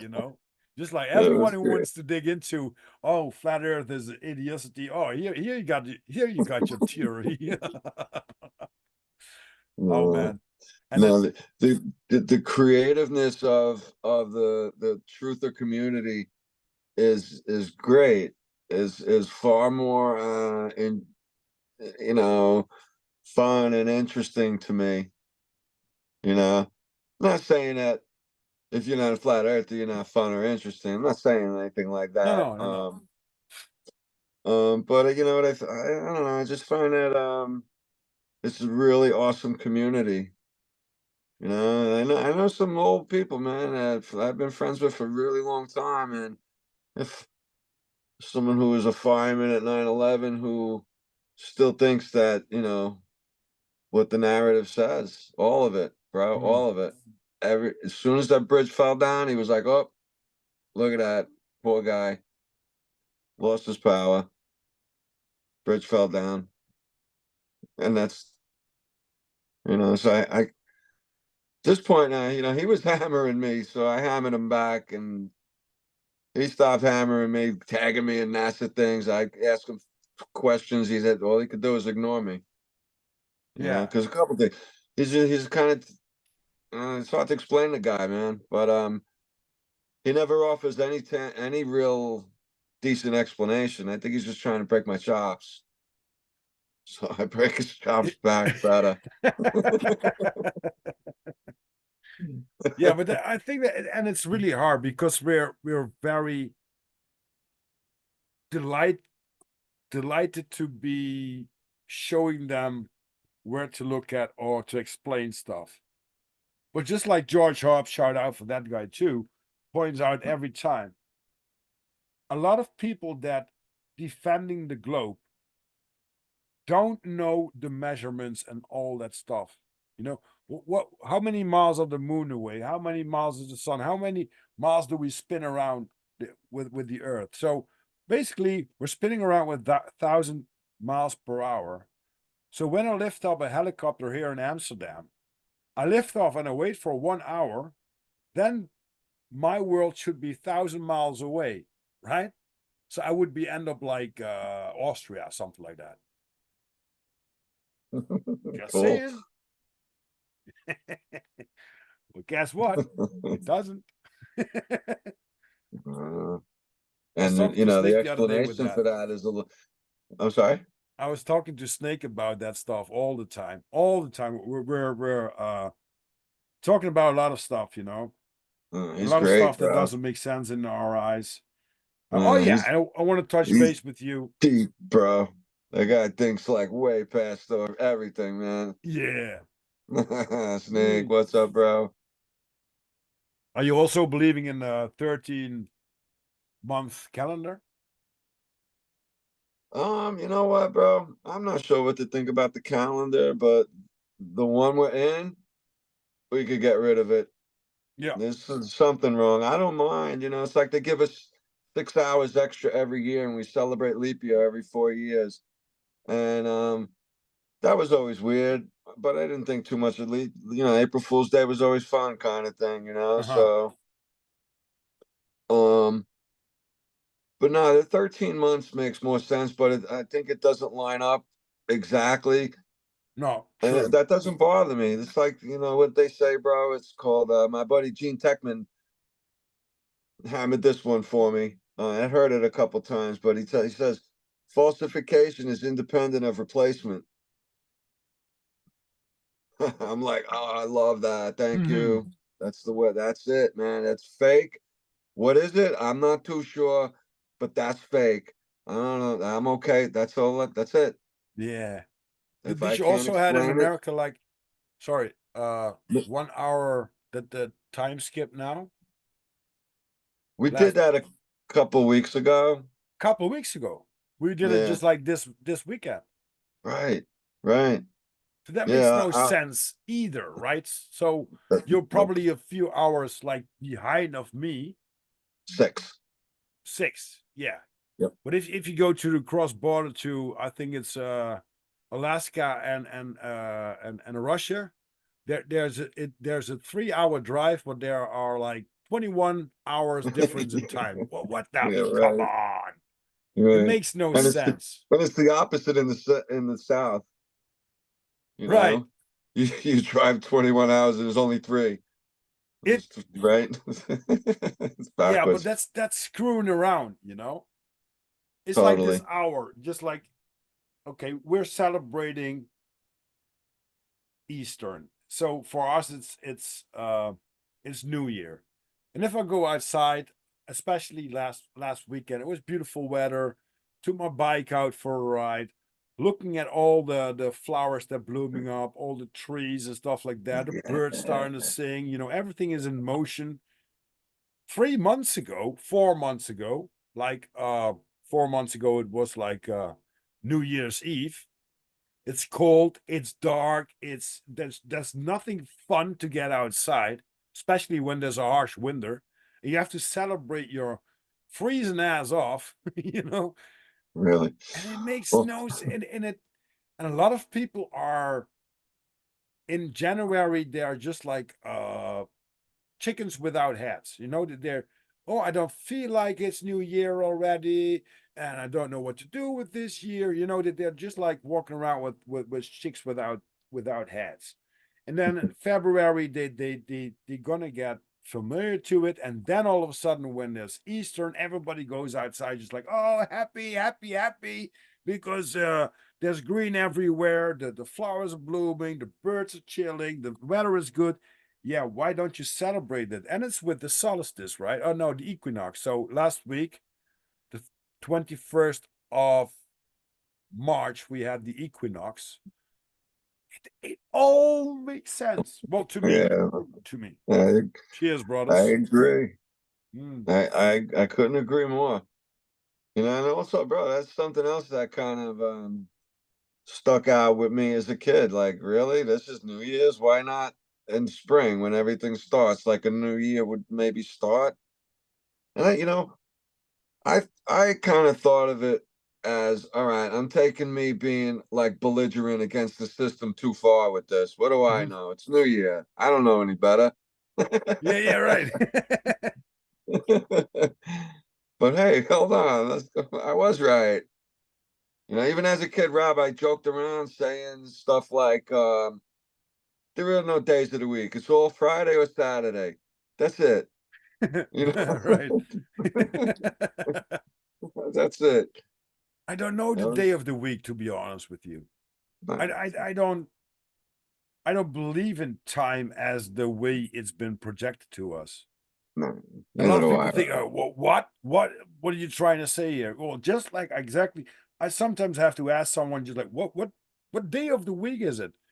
Yeah. Especially when I did like 2 or 3 podcasts like last week, and I didn't do anything with this weekend. I feel like, oh, I didn't do anything, and then I just look at my credentials, like, oh, I just did. I what I told you just before we hopped on a podcast. I was driven to Norway with the car, Yeah. went back over Sweden. It took me like 3 days to deliver the package and get the package, right? And then I get home. I think, oh man, drinking my beer because it's Easter and I deserved it. And I haven't drink for a while. I have to celebrate a little bit, and I feel guilty that I didn't do anything. And I look back at the week, just like, oh wait a minute, this motherfucker just drove like 22,000 miles with a car, did 3 podcasts. It's not that I didn't do anything, but because I'm not in a time thing, in a time zone that's gonna tell me that, oh, you did that within that time. I Hmm. don't care. I Yeah. really don't care. Yeah, bro. It's a great thing to let go of, bro, is that constriction between day and night sort of. It squeezes it. It's just that again kind of brings me to I try to be as easygoing as I can, man. I don't like to worry. I don't like to stress out. I don't like to go over disagreements or stuff like that best I Mm, can. You know what I mean? I want unity in the community, guys. That's what I'm looking for from everybody. Well, I think we're all doing a really great part right now of doing that, and creating our own like little spots in this new world that we would rather create rather than Columbus's new world that turned into the new world order. Like, oh, they've been thinking about this for a long time, haven't they? mm. It should be so obvious at this point to almost everybody should be Hmm. suspicious in some way, shape, or form of what's going on around here, What in my what opinion. changed you the most? Well, because before we hopped on a podcast, and we were talking about before that you did some uh you had some health issues, and you did some stuff with diets and stuff like that to figure out what works best, like intermittent fasting and stuff like that. Did that change your life more? And please explain what you did and why. Or did the, let's say, the wake up from the last like 6 7 years now, did that more to your system? Um, that's great. That's great stuff, man. Appreciate you asking that. And I'd like to talk about that to figure out more stuff and how to get back to that area that I was. But yeah, it started with being pretty disgusted with um the food chain and what the mainstream narrative was trying to, like, look at it, what is this garbage just trying to, like, McDonald's all over the place. The cost of anything healthy went like this. Mm, And struck a nerve. I'm like, first I tried to make sense. I was like, yeah, well, that's what happens. Here we are. And then it just got more, like, striking. And so the food chain, fell apart. And I stopped eating as much naturally, Next thing you know, during the years, let's say within the last 30 years, let's say I'm 55. So by the time when I was 25, 30, after 30, we'll say between 30 and 35 somewhere, I ended up in the hospital for malnutrition because I just wasn't eating. And I was like, I don't care if I'm hungry. I don't want this. I don't want that. I got super particular about what I wanted or what I would eat. And so yeah, I had a couple of bouts with stuff like that. And so I ran into it, not wanting to watch TV anymore. TV just, I was like, all of it, except for mind things like garbage. UFC, maybe. Right? Yeah, I was like, this is fucking garbage, man. I ain't here with that. So I watched YouTube. I was like, oh, real people trying real things. I like that. Let's go. I ran into breatharianism with the giants and mud fossils with Roger Spur. I was like, oh, what's this? I don't eat much breatharian. People live without eating. I was like, what? So I was intrigued. I watched a bunch of stuff. I started really, like, being a participant in what I had already been through without knowing, kind of, so, I just worked and worked to I got to a point where I was only eating, I don't know, 20, 30, 40 peanuts every day, mostly peanuts. And then other Uh-huh. nuts, almonds and walnuts and seeds and but that was it, man. I might have drank coffee in the morning, probably milk. I don't remember everything exactly, but I probably had a hard time giving up milk. Um, which is probably so horrible for you, by the way. Mm. But no, I did, and I did the best I could to stop. And during about a year and a half, Rob, I did really well with only eating one small portion of peanuts and mostly a day. That was it.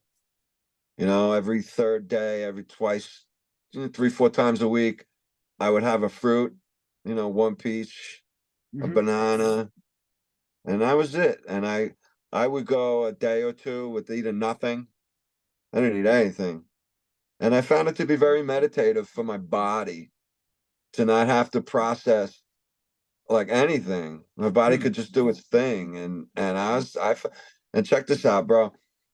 Um, so I avoid doctors. You got to kind of drag me in there dying to get me there, right? Yeah, got you there, man. Yo, bro, Got some no, man, stories to I'm cover good. there. I'm all right, guys. Leave me alone. So, I had a hernia. I had to go to the doctor. It got bad, got worse, got like, all right, here we go.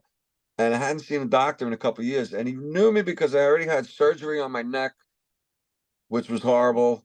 But so I ended up losing a bunch of weight because of the surgery in my neck, like 15, 20 pounds, because I was on the couch for 2 years because that was a freaking disaster. So I go back after a few years of not being healthy. I lost all that weight, and I go back to the guy, and he comes in with I saw the nurse. He did my vitals, blah blah blah. He comes in, he goes, "Oh, how you doing? Haven't seen you in a long time. You gained weight." I'm like, excuse me? Say that again." And he's like, how'd you do that? You get after all that time, you couldn't gain weight. You couldn't gain. Now you gain weight. Well, what are you up to? I'm like, doc, listen to this. I stopped eating that garbage that's on the shelves all the time. And he was like, oh. I told him what I was doing. And, those guys don't want to hear from people like me. He didn't appreciate that story at all, bro. Hmm. He- You don't have a Stop. PhD or white lab coat, Gene. You're not believable. Bro, that was a creepy moment right there. And he was like, eh. So, Wow. but, I don't know if there's more to say about that. But on my personal line of that was, I loved feeling like, you know what? There's something wrong with with not only the food chain, but how we eat. When later on, well, I saw a couple things where the message from the spirits got convoluted because the spirit with the message about how to eat here got enticed by someone and forgot what to say. So they came here with the message not to eat 3 times a day, but to eat like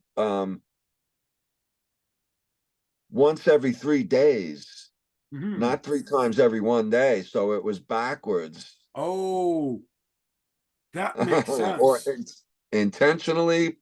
Now I'm like, quite possibly, And it's you know. strange because when we grew up, well, when I grew up, my mom was making breakfast, you had lunch and dinner. Yeah, But if I have to believe the stories about like the 1800s, people were poor, and we have this potato eater painting from I think it was from Rembrandt van Rijn. Was it Rembrandt? The okay. aardappeleters. Aardappeleters. Check it out. It's fast. Aardappeleters.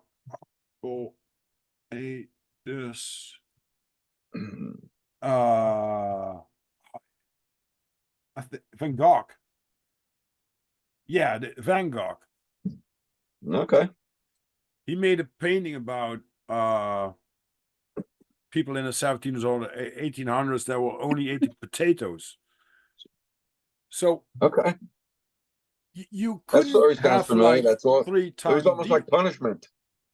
Yeah, but you couldn't have a three three times a meal a day. Right. And it resonates for me totally. So sometimes I eat some yogurt with some real honey, raw honey from a beekeeper here, which had, Nice. by the way, 2 weeks ago went for my new honey. He discovered that 75% of his bees died. That's immense. God bless you. Wow. Oder Gesundheit on German terms. Scratching my throat. I'm sorry. Yeah, no props. But that's really something that Man. and you know that honey is the only nutrition the only food in the world that doesn't expires, Right. right? So if you find honey which is 1,000 years old, it's still honey. Isn't that fascinating? Really is, bro. And it's gold. It's Gold. gold, bro. Gold. I want to have the mad honey once. The What's You know the mad honey? I'm not sure. No, you're not sure?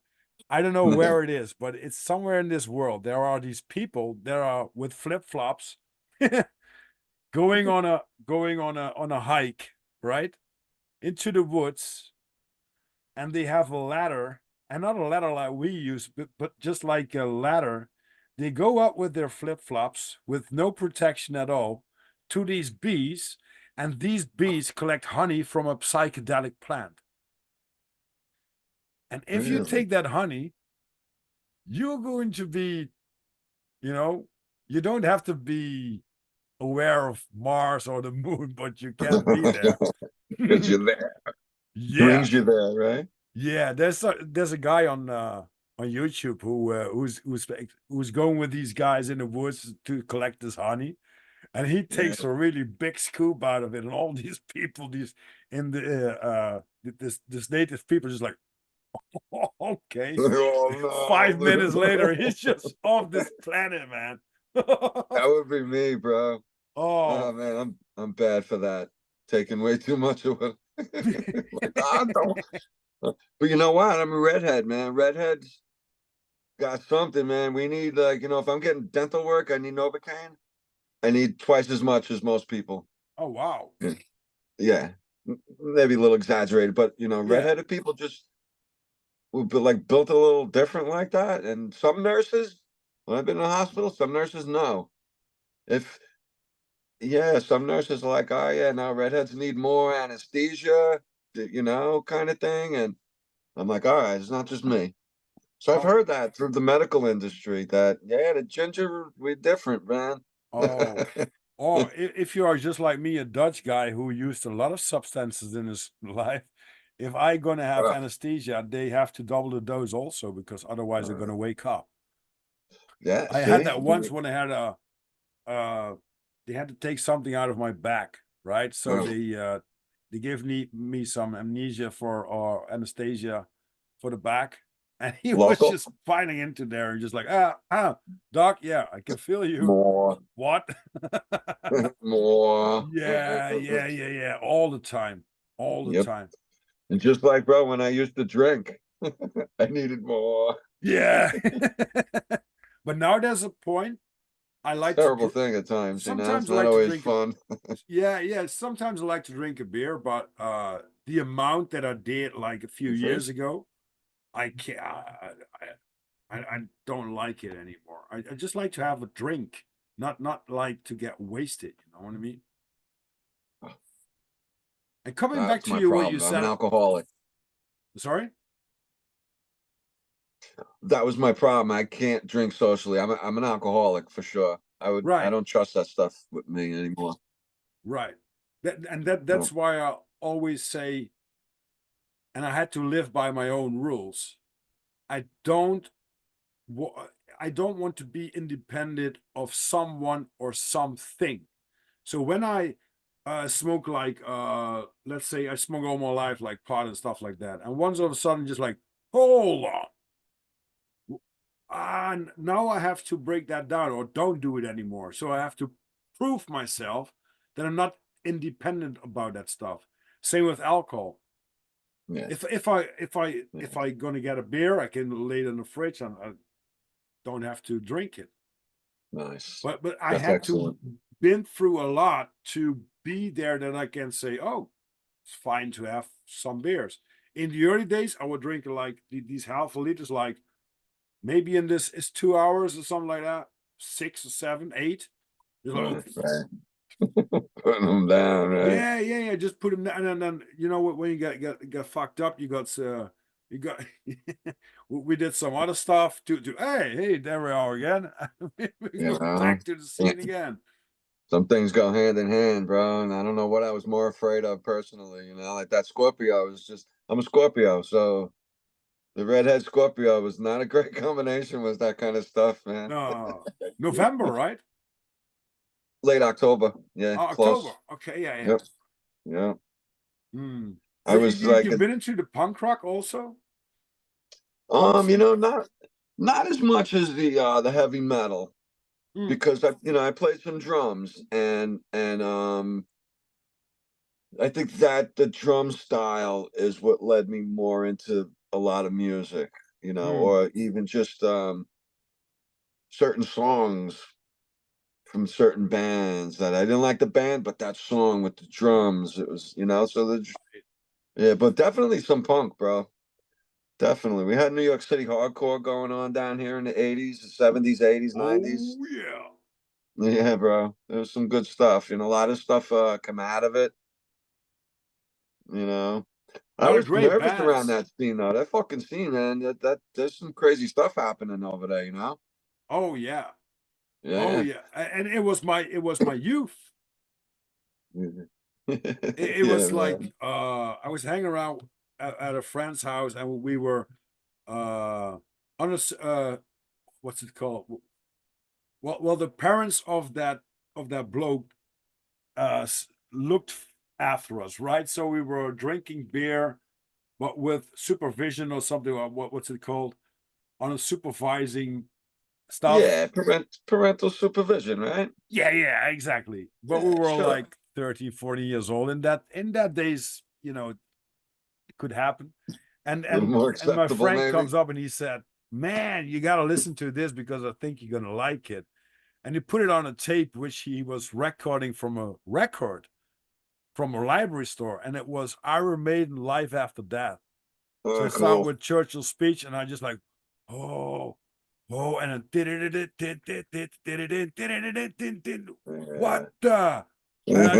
And I listened to the song and the whole album, just like, this is gonna be the music I'm gonna listen to and I'm gonna admire my whole life. And until now, when I'm listening to Iron Maiden song a few times live, oh, Maiden is something. Oh, love it, Yeah, man. love it. There's a lot in their music, bro. Oh, A lot of depth. They tell some super great stories too, man. I think one or two of them are historical, graduated as a historian. That's why they point out like Power Slave, Peace of Mind. These are all like time elapses in our history. Mm, Seventh Son of a Seventh Son. I love that, and especially one of the greatest things you can see how big Iron Maiden is Flight 666. It's a documentary when they said, because Bruce Dickinson, the singer of the band, for all the listeners that don't know Iron Maiden, he's also a writer of books. He did some Olympical stuff with the swords. I don't know what's it called. fencing. Huh? Fencing. Yeah, exactly. And he's the Yeah. singer of the band, but he also flies Boeing's 747s. Yeah. Oh man. And they did a world tour in like 2 months, I think, across the world.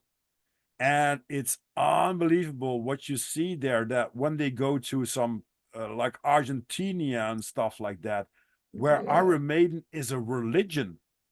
There's a Bro, stuff. priest Yeah. coming up, and he has like 600 tattoos of Eddie and Iron Maiden all over his body. And he said, Iron Maiden or religion. Uh, there it is. Whoops, there it That's is. true. Oh man. I remember getting into arguments, making fun of Maiden songs, and people didn't like it. I'm like, I'm only kidding, man. Relax. But they take it to heart. They were very serious Yes. about that stuff. He's still You playing know? drums? No, man. I too much. I got rid of my last set 30 years ago and never Mhm. replaced it. I moved. I couldn't take it with me, and it just never replaced it. I got my sticks though. I use my sticks a lot, which I'm happy with. I To do. I got a few. This is a drum pad right here, bro. Oh yeah, yeah, because I was just one pointing out if you don't have the complete kit, you can have this electrical stuff. It's not like, but it's good if you don't want to annoy your neighbors and stuff like that, right? Exactly. Or, You know what that you're gonna love this, bro. Because honestly, I have trouble. putting all that noise out into my buddies outside that are the trees and the chipmunks and the birds that live around my house. I'm like, I don't want to, I don't need to be slamming drums like that and scare the shit out of everything around here. I'm like, I want, so I got my sticks. I made, I like to be creative and make my own things. And I made my own drum pad over there. This is one of my favorites. I don't like the sound on this, so I don't use it too much. But now it's decoration for my little studio here that I created. Right. Yeah, What's your occupation? What do you do normally in life, or what did you did? yeah. It was bro. I started as a kid, man.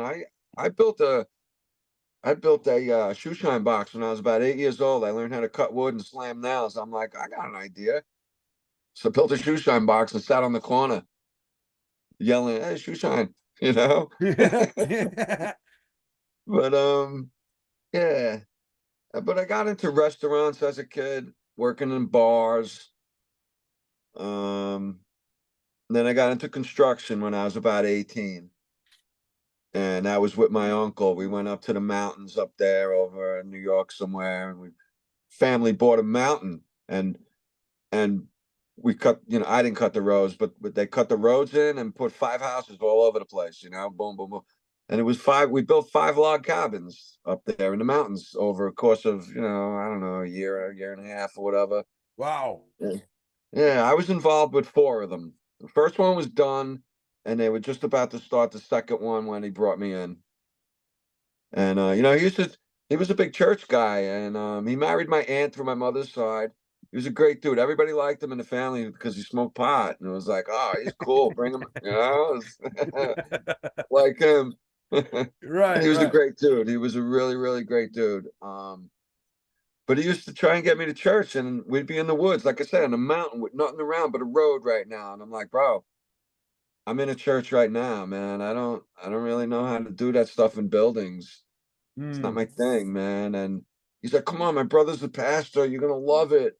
So yeah, I tried a couple times, but I didn't fit in. And I was like, I can't go back, bro. I love you, but see you later. Right, you right. The real know, church is what we do right now. The real church is just like having a conversation with people and talk about uh, several, what I makes you love tick that. and what's your take on this, what's your take on that. That's the real church, because I think the Bible didn't point it out, because that's a different story, of course. But they never said in the Bible that you have to build a church. Church is the people that are willing to talk with each other and to listen to each other. That's the real church. Wow, that's really, really great, bro. I love that. We're in church right now. Yeah, we really are. Coincidences don't happen. Nope. And we're gonna all find each other, and I think the narrative people are running scared, hopefully. I really do. That they open up the floodgates for them to watch us and for us to expose them. Right. And hopefully the fluoride's not working like they thought it was. And maybe there's a lot of quiet people right now. Because I think all this, there's buildings and bridges and NASA is all like a litmus test. The more people who are going to go along with this narrative and cheering on NASA, then they know what to do tomorrow. They know that Hmm. worked. So, all right, you know what? It's it's okay for people to have a belief system because you have something to believe in, but you have to be very aware what you believe Yeah, absolutely, bro. in. I I said it try to to not. I sorry. try not to believe things. You have to I know want. things. I want to know stuff. Right. You know. That's where I get that. The falsification is independent of replacement. If I know that that's false, I don't need to believe in something else to be happy about it. Right. I don't need to fill that spot that's gone from or whatever. You know what I mean, Rob? Hmm. That's okay. I'm like, all right with that. That'll come back. I'll figure it out. You'll God speaks and through anything, Oh yeah. anything can that, right? Can have that life force of the creator behind it. Anything, man, like the compass, anything, brother. You just Anything, walk outside. Yeah. I mean, if All you of it. if you not look at man-made structures or whatever they made, and you look into nature, there it is. You know, you're living basically in the Garden of Eden. If you open up your eyes, it doesn't matter where it's been found in Mesopotamia or Florida, whatever, it's Mm, right here.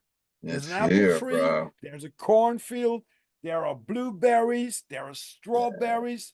It just take a walk and you see creation, man. If you and that's what I want to point out with I'm more like a pagan, to be honest. I like the land, I like the nature. It connects me with God or gods, whatever, Mm, but I can point them out. And only that you have been written a book, which took 1,500 years of several authors, which is very tricky, tricky, and has been translated throughout all the centuries. That's very tricky too. What's the perspective of the other one, and what's the idea behind the translation, stuff like that? What did they put in? What did they put out, and stuff like that? It's very, very tricky.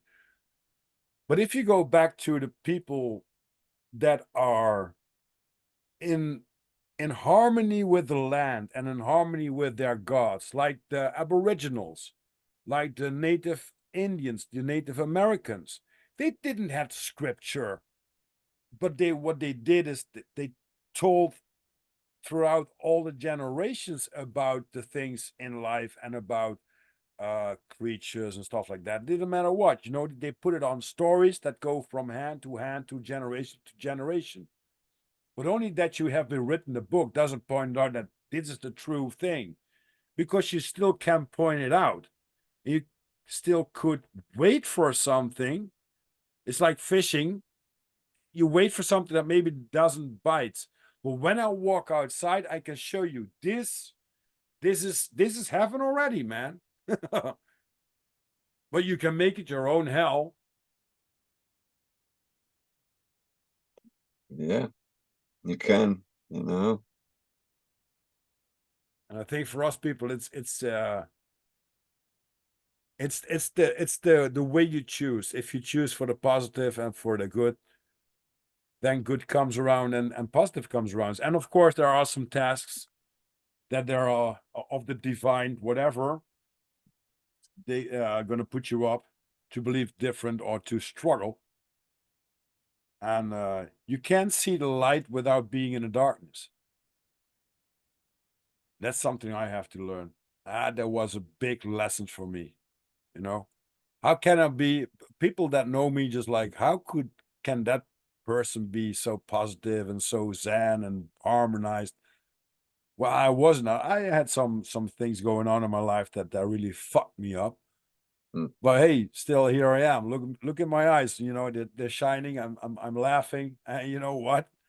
Because I'm still don't give a fuck about what people think.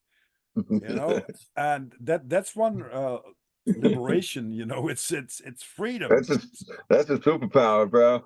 Yeah, I'm walking around in a skirt. I told you on a podcast with Vika, right? What do Yep. you like to wear the most? Because I got my own questions got back, you know, back and forth, just like, oh shit. And I was thinking about it two days before I went on the podcast. I was walking in the woods.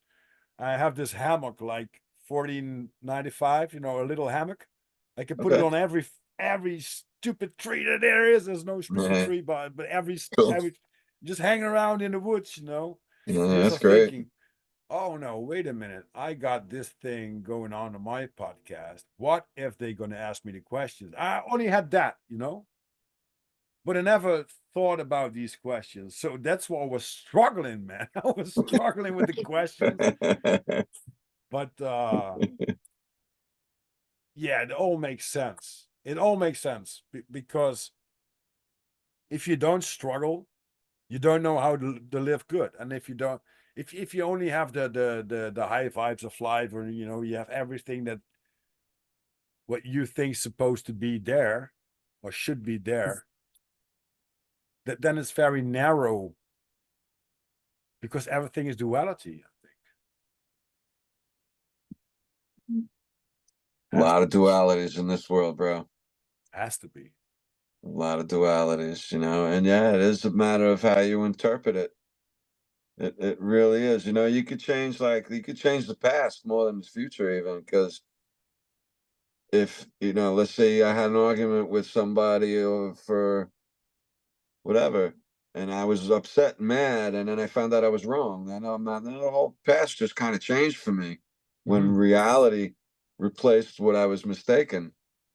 Right. In the present. Yeah. So then you move on from stuff like that, right? Yeah. In You the got to be willing present. to be wrong, though. I think the only way you can change your past or your future is to be in the present, because True. the past has been Yeah. there, right? It's a fact that it's like, okay, for example, you know that you're alcoholic. Well, when you drink, you want to get wasted. Yeah. I've been there too, and I put myself on a guillotine several times. And I had to struggle with it, Hmm. and I saw the dark side out of it, but I also saw the light directly. Just like, if I'm gonna beat this bloody monkey off my back, I can Yeah, live a different exactly. life, right? You know. Exactly.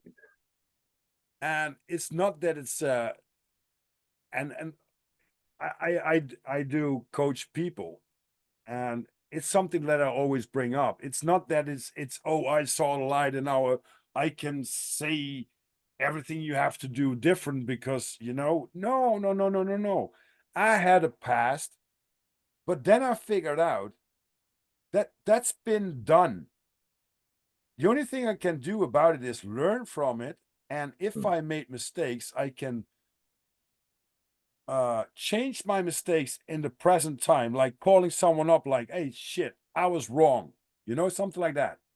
Sure. Or, hey, wait a minute, when I hang around with these guys and I go to that kind of parties, I'm probably going to be wasted as fuck, so I have to be careful to choose that or not, right? Right. So I Oh, can yeah. make these changes now and these choices in the future, in the present, which gives me uh, one or two times ahead in the future, because the choice I make now in the present,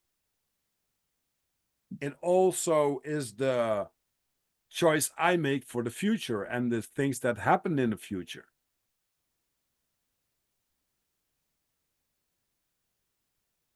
100%, bro. Hmm. You know, and I like how you say that with that monkey on your back, because it's really what it is. It's that screaming demon in your head going, grab on, get two. Yeah. And yeah, I had to fight that also. Totally. And it's a big fight, man. It's a big fight. Yeah. It took like probably 3 years. I wanted to learn how to drink socially. And I stopped, I tried, I stopped, I tried. I was like, yeah, all right. I just can't drink. And I was kind of fortunate,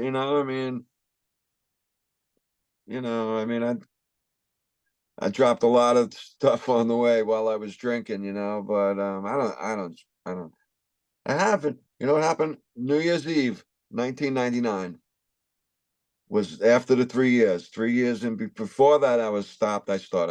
I was like, oh, I could do this now. New Year's Eve, 1999. I showed myself for the last time I should probably stop. And honestly, um, in those 24 years now, what I'll do every once in a while, every 6 years or so, is I grab a bottle of Bailey's Irish cream, and I'll throw that in the freezer and sip out of that for a week. Mhm. And that's it. I'm done. I'm out. Another Yeah. six another 6 years later, it's like, yeah. But you know what I do also, Rob? You know, I'll stay up a little late and have a couple of glasses of it to feel the effects or whatever. And but I'll try to get artistic with when I do that. You Mhm. know, I'll try to do something. And I just like the arts. I like to manipulate materials and see what I can get out of it. You know, it's fun. I've Right. been doing that stuff since I'm a kid. You know, it's something. If anybody out there gets anything out of anything I say, I would say be careful of the winters, Rob. You touched on that as a, you know, as a shutdown type of a time of the season where they want to celebrating at the wrong time during the winter. Um, I try to tap into any creativity during that down season where people are quiet, there's not much to do outside. It's cold here in New York. So through the years, even as a kid, I got stuff dated from 82, January 3rd, December 15th, what have you. You know what I mean? Wow. Yeah, I love it. And it was me being natural about what we ought to be doing. To my opinion, my interpretation of all that stuff through the years, majority of my stuff comes out of winter. Huh. That's funny because uh, it resonates with me too because I go more outside in the winter than I go in when it's like summer. When there's an oven out there, right? Yeah, because of less people, fresh air, um, and I love to see it. It's like riding my bike is seeing more of the four seasons and to see what nature does. But it's also when you take a walk, and if you go like within 3 4 months when it's like the high of summer, you know there are a lot of bugs. It's very dense. It's very warm. It's not comfortable to walk. But when it's cold, uh, man, I put uh my hippie socks on, my army boots and my army jacket, and I'm good to go, man. Put a hat on and just like, oh, take a walk. And then like 20 minutes is like freezing cold, and then your body's gonna pump like you're taking a cold shower, and this you got this warm rush, and your hands are just like damping, because everything Yeah. is freezing, but you are just like you are human, just like I always have nuts in my bag, so if I'm gonna get uh I need something to eat, always take my Celtic salt, like a little, yeah, little container with Celtic salt, some water and Okay. some nuts. Hey man, I can live for a few days because I got my Nice. fats, I got my minerals. I probably, if you know that you have to be careful with water, you can sip once a while with the salt, and that's enough. That's not. You don't have to. Oh, it's overdone. Just like the food we talked about. Yeah. Probably Wow, what that's most that's people eat in great. one day, I can eat in 1 week. Oh yeah. Yeah. It's crazy. Consuming. Yep. Well, you know, that's what one of the Bushes called us when he was president during 9/11. I'm pretty sure that consumers, that was his kind of catchphrase for society in America, consumers. It wasn't not too inaccurate, I tell you, but Hmm. it's the demon television show, causing, and schools do too, cause all the division with competition. I mean, don't get me wrong, competition could be healthy, but everybody goes home happy and nobody gets hurt, kind of thing. You want to box, go box over there. UFC is one thing. Football shouldn't be like UFC, kind of my opinion. Hmm. I mean, and I always had not always, but I wasn't a big sports guy. I like team stuff with kids hanging out. Once it got too competitive, I was like, you guys, that's for you, man. Yeah. I'm gonna have fun. Just you know, I never was a sports guy. Never. uh, uh, I like to, maybe if it's on TV, I like to watch like MotoGP. So okay. for driving a car, like rally racing and stuff like that. Like if it's on, I would watch it. But like team sport, like football, where everybody's here crazy about, I don't get it. I just Nah, don't get it. nah. That stuff, as far as I can tell, bro, is all coming out of Vegas. Right. All, yeah, all of it, I man. just want to point it out. What means con? What's a con? A con is, like a misdirection, a lie, Right. So what's consuming? consumers. Yeah, no kidding. No kidding at all. They tell you in the Nice. word. It's consuming. Consuming cons. Wow, it truly is. It's fascinating what we uncover. You know, Yeah. crazy. Yeah, they build a city in the middle of a desert and let people starve for other reason, and people just want to just blame capitalism. And I'm like, well, that's I don't believe in politics, so when stuff like that happens, I'm like, this is these people letting this happen. I don't, you would never let that happen. Hmm. I bet you nobody in your audience would really let that happen if they were, so-called in charge of things. Right. And then the people who are in charge, they say bureaucracy causes everything, paperwork shoves, price increases, budget cuts. They blame everything, but except for take responsibility Yeah. because they don't want responsibility. They don't want this nasty stuff that they're doing to people to change. They want us Wow. to sit there and look at it and not really be able to do too much, man. Yeah. But that's great what you point out, man. Thanks for sharing because I think that's the problem with society that we always look for something to blame exterior. We don't look to ourselves like, oh, we fucked up. No, no, no, no. We have to point our finger to something or someone else. Oh, no, no. He's the one because I'm broke. No, he's the one because I don't have food. No, no, no. It's you. It's Yeah, you. You have to it's look in true. yourself yeah, like I said, change life before it changes you. It takes you to change that. It's not like a guru, a great course, a great whatever TV program to change you. It takes you. It's just you. It does, bro. And to go back with the alcoholic voice in my head, and with that, you hear that too. There's other ones too trying to nip away at your good decisions, and they might seem more enticing to go, yeah, go drink that.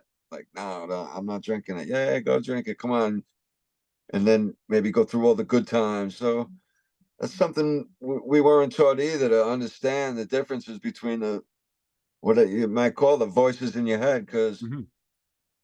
we're debating stuff all the time and within ourselves. Some debates are real short, quick, and done, understood because of, like me. I ain't drinking.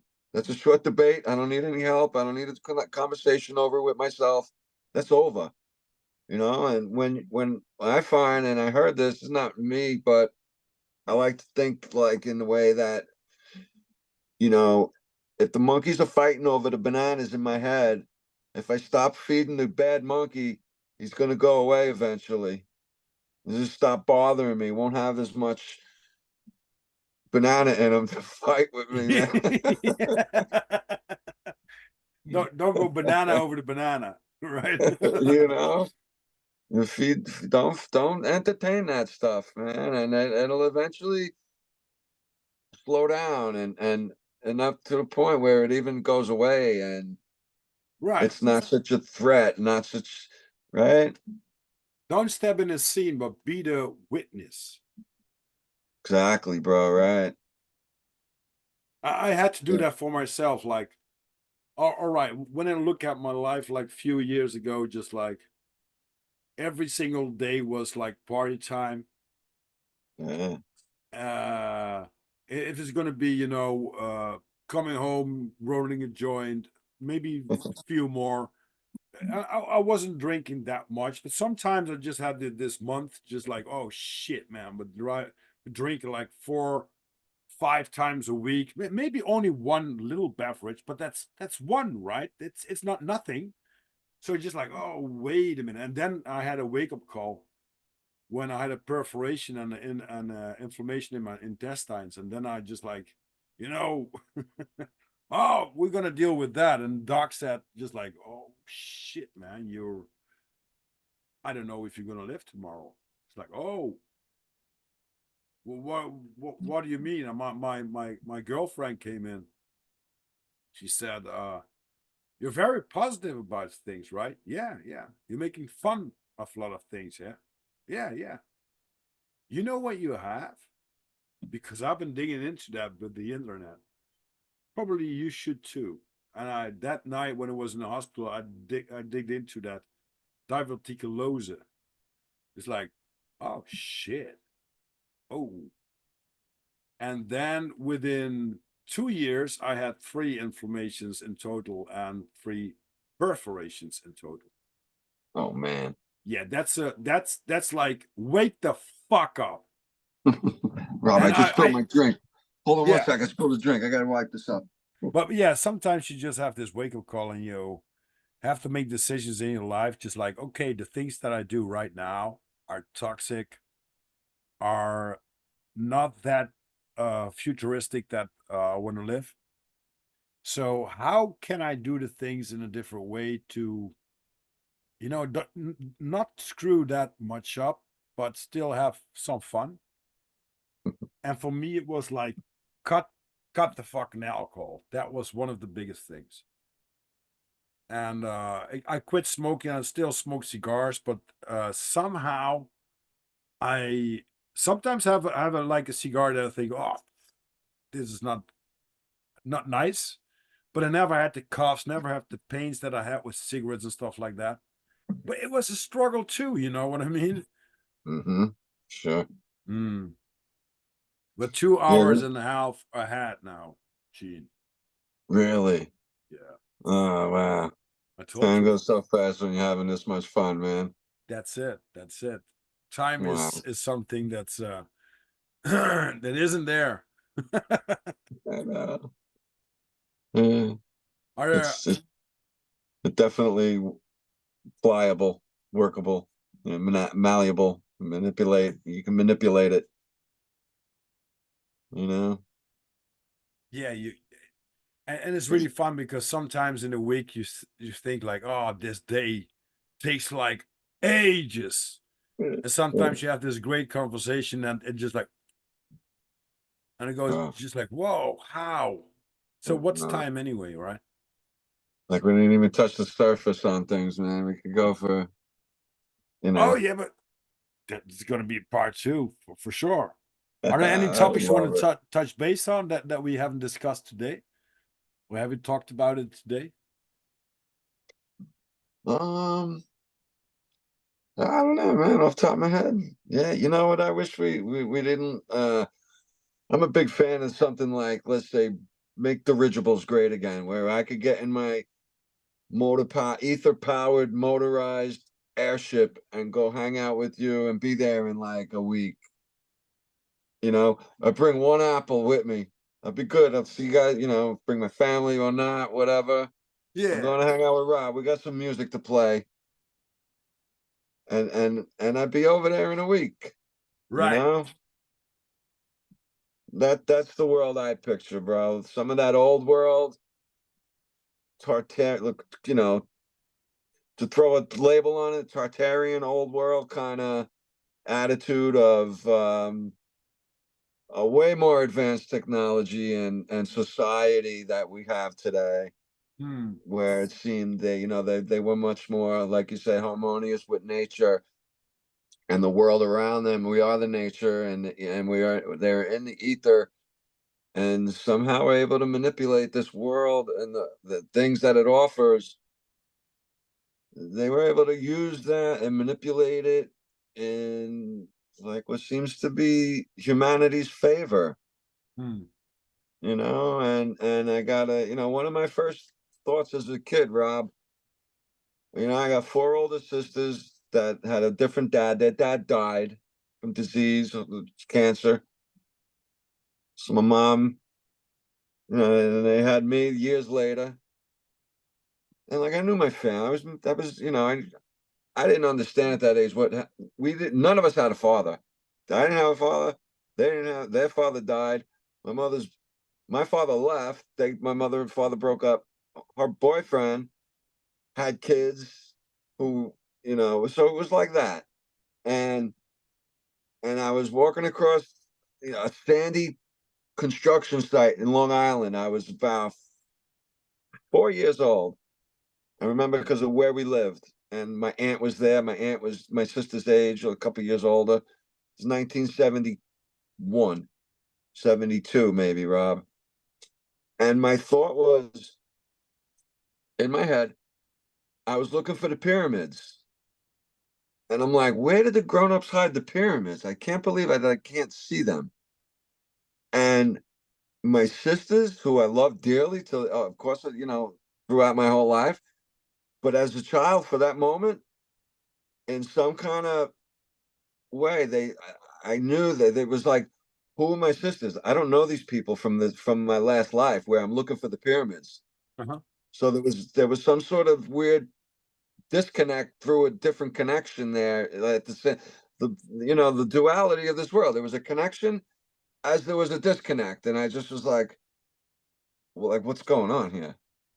There's something, Mhm. another little spiritual flag that stuck out in my head throughout my whole life, and now it's starting to make a little more sense. Right. I still don't know what to make of it really, but I'm like, oh, so maybe I was here before, and maybe this is the first time that me and my sister's actually in a world together. I don't know. I don't know, but Mm. the kids are connected, man. I had I painted half the story. I tell you the rest, man. I think you appreciate the story, Rob. Before we go, my mom died one night. That's all we had, the five of us. We're in the house alone. She said goodnight, got in the van with her boyfriend, and 5 minutes later, she was dead. And when the knock came on the door with the police, the ambulance, the neighbors, my family were all like converged on the house. But it was fucking horrible, man. You imagine what my sisters sounded like? The twins were 10 and the older two, 11 and 12. Four girls just found out their mother got killed. It was like Oh, I said, my bro. I was fortunate enough to be 5 years old, Rob. And what happened was, now you picture the lights, the sirens, the confusion, the screaming, the crying. Everything went silent. The whole room. I'm looking around. It was like I was tripping, Rob. It was like I entered a different dimension for a moment. And this conversation in my head, um, it went something like, like I'm like, all right, I want my mom. And I was asking the questions to some sort of mental spirit. uh-huh. As I was asking them, they were being answered. There was no verbal communication, it was all mental. And as the questions unfolded, the answer was there. Huh. Right. And I was like, I want my mom. And it's the angel said, your mom's here with us. You can't come here yet. Well, I don't care. I want to go there right now. And it was like, no, listen, you have to stay down here, and your life is going to be very hard till towards the end, and you'll find peace at the end. And then you come here like everybody does. And it was basically, that was it. So be good in your life, which I wish I would have listened to a little more than that part right there, because that was fucking knucklehead sometimes, right? But that was my message, bro. And that was like God or some angel or somebody. I don't know. I always wondered. It was like, oh my God, was that God? Holy wow, man. Yeah. Right.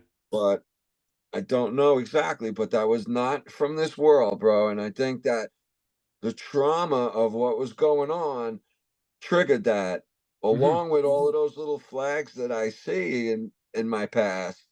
The stars not moving. The motion of the earth bothered me because when I left my house that day, I knew that my mother only got so far. And if I ever wanted to go back there to feel something, I could go back there. But not if I was on a ball and the ball put it over there. It was not the same place. And that did not register with me right. I was like, no. that will always be there. That place will never move. Mm. So, and then the heliocentric model got in my way of like all kinds of stuff. I suffered from heliopsychosis, bro, more than my mom. I mean, that was the worst day and the best day of my life, to lose my everything in my world. Bro, the songs that were coming out in 1972 and 3 and 4 that I had to deal with, the Carpenters with the song Superstar. I can hear the harp go in 3 notes. I'm like, Yeah, man. Yeah. driving is the worst, man.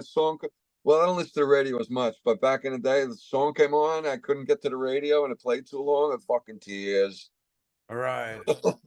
Yeah. But it was a terribly good experience, if that makes sense, Rob. It's Mm. all spiritual. This world here, bro, is like a day in kindergarten for your soul.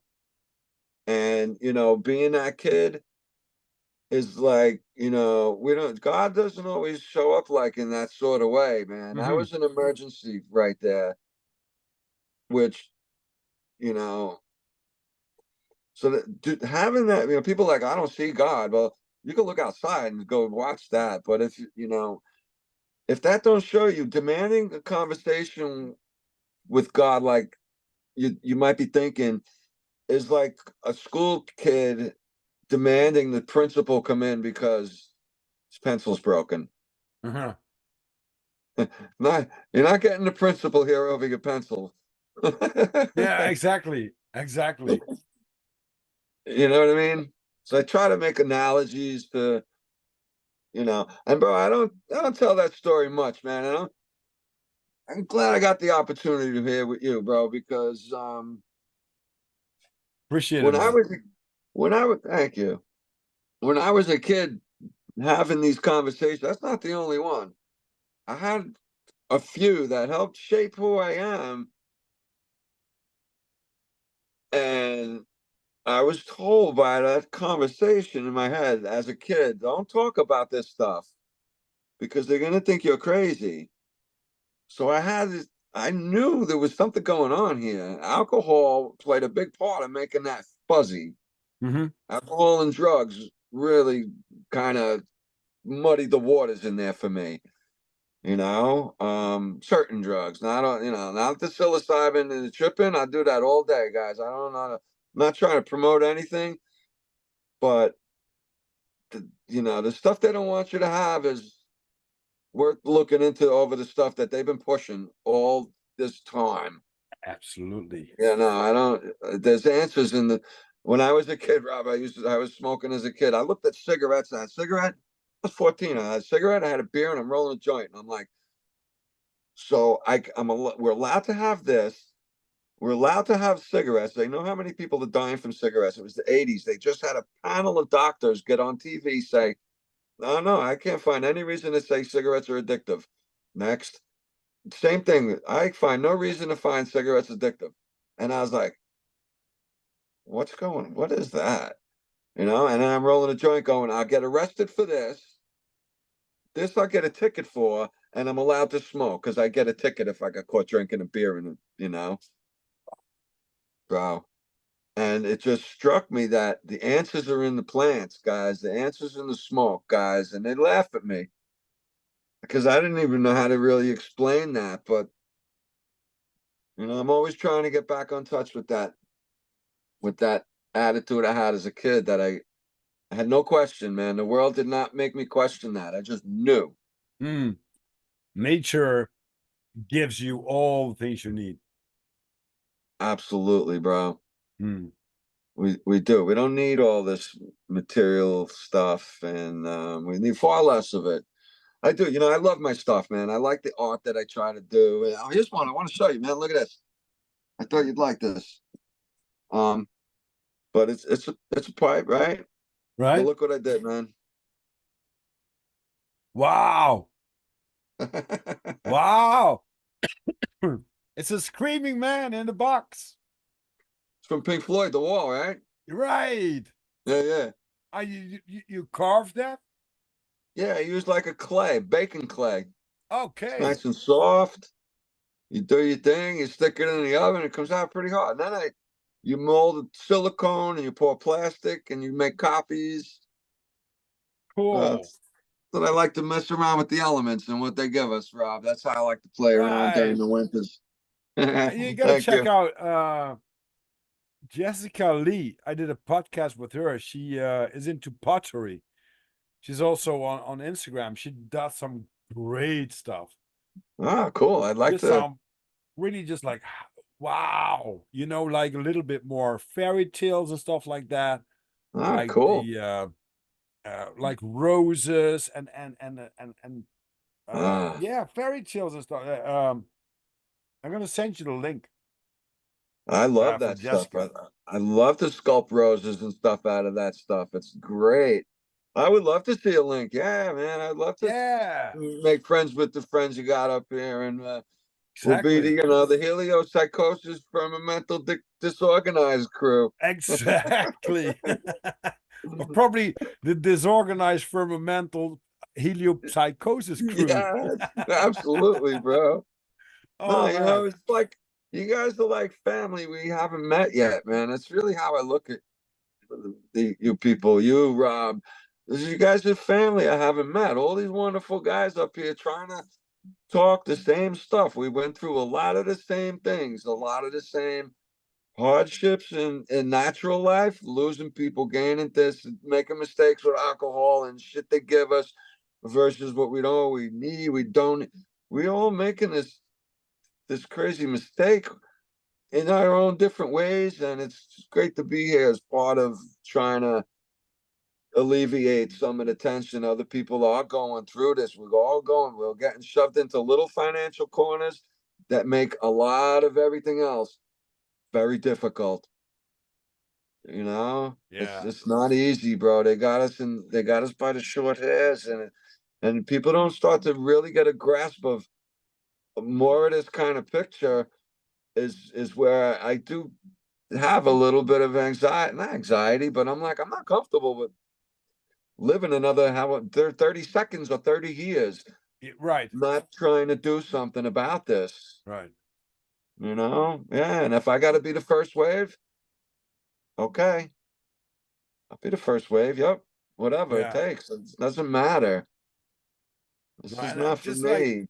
exactly what you pointed out, it's like everybody thinks we're like the Jetsons, but we are like the fucking Flintstones, right? Oh, But bro. it's really strange that I met so many people over the last couple of months that resonate so much more than a lot of people that I met in the past that I know are my friends, but there are several things I can't talk about, right? There is always a barricade, always a wall about some topics or whatever. But once you have this community of people that digged into some shit and were interested in some stuff that nobody was interested in, it gives you this more tighter community than uh, people that you just meet, where you resonate with. It's somehow just like what you said. It's like it's a family thing, and everybody's doing their own their own thing and their own stuff that they bring out and the own communication and just like, oh, look at this or look at that. What do you think about this? What do you think about that? Um, I haven't seen that in a lot of groups. It's always like one narrative down the road and that's it, or stay in a box. And even if it's gonna be an out of the box group, it's too much out of the box that nobody can wrap their head around about what's been said, stuff like that. Some But of them are this, so deep. It's like, wow, I'll get back to that some other time. They're way past me, man. right, right. You know. What do you think, Gene? Is it okay to ask you 12 questions? Have you think about them already? Uh, I was hoping you weren't going to say that. No, Yeah, I'm psyched, bro. Yes, I think so. yeah. I didn't put too much thought into it. Really, I wanted to, flow J- out of the natural conversation, man. you know? Exactly. Yeah. Okay. Here they are. Fire away, brother. I will fire away 12 questions for my guest. What's your definition of God? God. Yeah, if the creator, the communication that we're looking for inside our heads, the creator of everything, all of it, bro. Mm-hmm. And what's your definition of the devil? The devil would be all the minions fighting for the banana, trying to get me to do good things. That's what I would, like Zeppelin said in that song, All My Love. Sometimes I don't like to give props to that side, the music industry, but they do. He said, one voice is clear above the din, right? And I hear that a lot in my head. Mm-hmm. That's what I look for, bro. That one voice that is clear above the chitter chatter that I worked hard to get rid of too.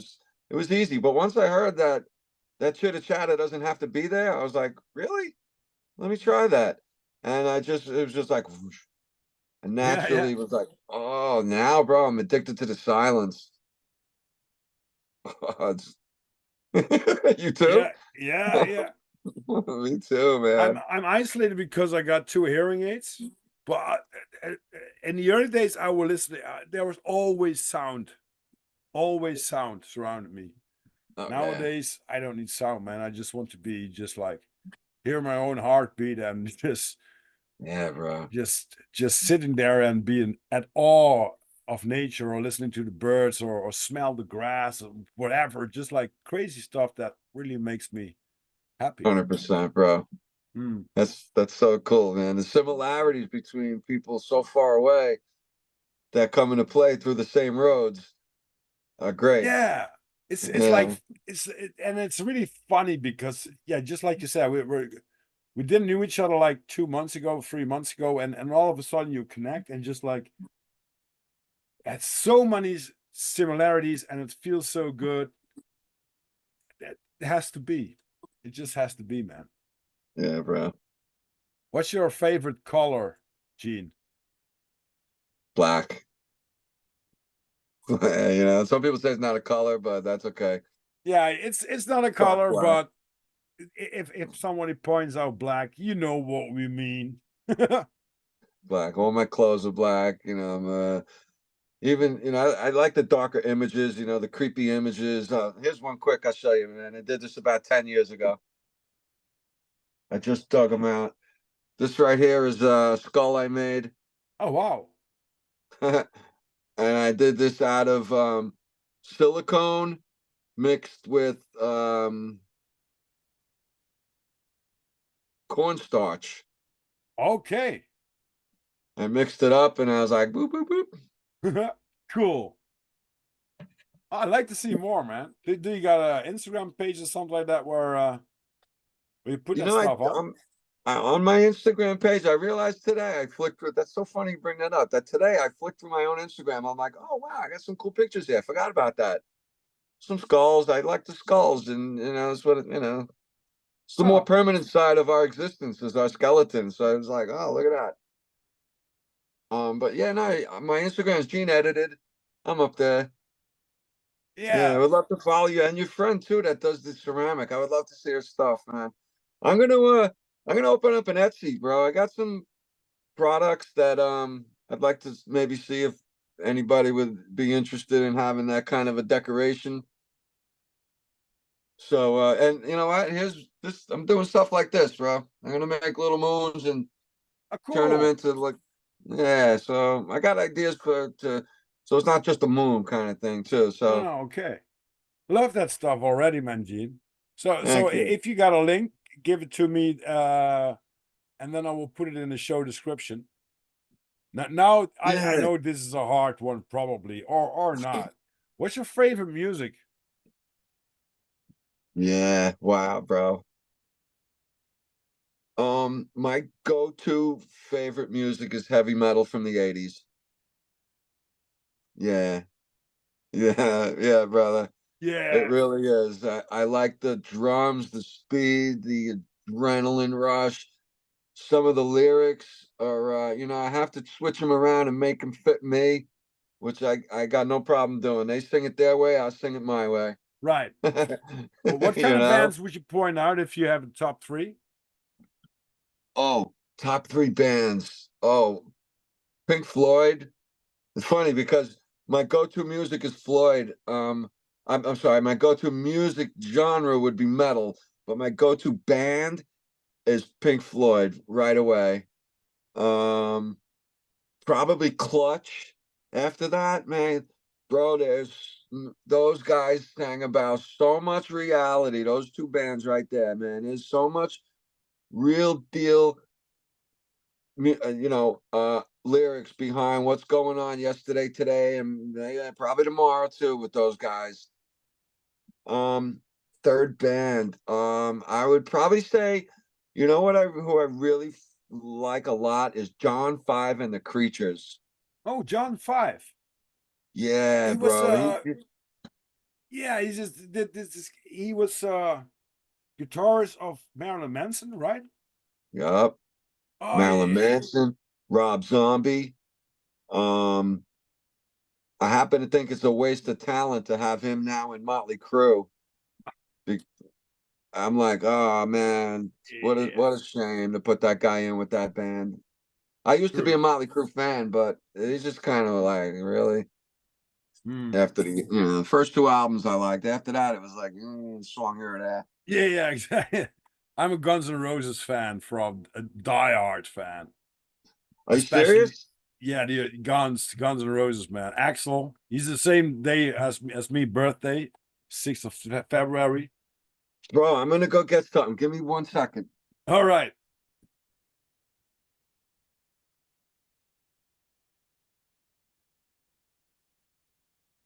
I got two things to show you right here, bro.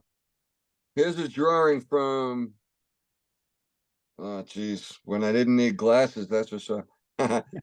January January 8th, 1984.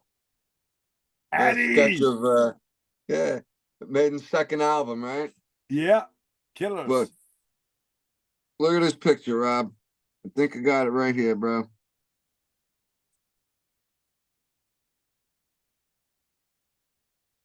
Yep. Give me 1 sec. I want to dig this out. You're gonna love this, or I wouldn't be spending time on it. Ah, don't show me wrong here. Right here, Rob. Look at this, man. This was taken as CBGBs. Ah. You know Oh, CBGBs, right? wow. That's me, Ah, man. So I, cool. I got to know those guys, bro. I, Wow. I, I I'm gonna tell you a quick story. I know we're running late, man. I'll throw this in here. I was a waiter, 1987, and I worked overnight, 6 to 6, Friday through Saturday with a girl. And at 2 in the morning, Saturday morning, this four people walked in one night and they sat in her section. She was like, "Oh my God, I'm horrified. Please, I can't go near those people. I'm afraid. Please take my section." Bro, that was White Zombie before they got famous. And I got to be a little bit of friends with them. I sat down, give them French fries and Coke. We hung out for a couple of weeks into months. They would come in all the time, 2 in the morning, 3 in the morning after the show. And it was the original band. And they invited me to a show. And I said, nah, man, I can't go. I already have tickets for Guns N' Roses. You ever heard of them? And he was like, nah, too bad you can't make the show. So Rob Zombie, White Zombie first heard of Guns N' Roses through me, bro. Wow. True, true story, man. So Guns N' Roses, the album just came out, and I was like, look, listen to this to everybody. And they came into town and we bought tickets for every show. They had extra shows. We got in. I got to know those guys, and I was working with the roadies to go become a roadie with them because I was into the drums. I was having all kinds of ideas for my drum pedal that I was talking to you briefly about a week Yeah. ago. Yeah. So, and my strength inside told me, don't disclose my idea to these guys. It was fresh, Rob. It was new. It was 5 years before I went to go get a patent for it. Huh. And 5 years later, it was still fresh and brand new. Sorry, that was my phone. I'm gonna plug it in. Huh. So, Very. that spirit was talking to me, bro. And I was getting close to being a roadie with these guys. I knew the roadies. They were looking to get me into signed into roadie school and this and that. But one day, Rob, a spirit told me that if I was going backstage, usually I would wait I would hang out with the guy at the door, and I'd let everybody go, and I'd be the last one to go in. Right. Right. And this one time, I was in the middle of the crowd. The door guy was probably like, "Go, go, go, go, go." So I'm in the middle of a crowd in a dark alley with all these people going backstage to party. And Spirit told me that if I continue this road, I'm looking at some seriously dark places.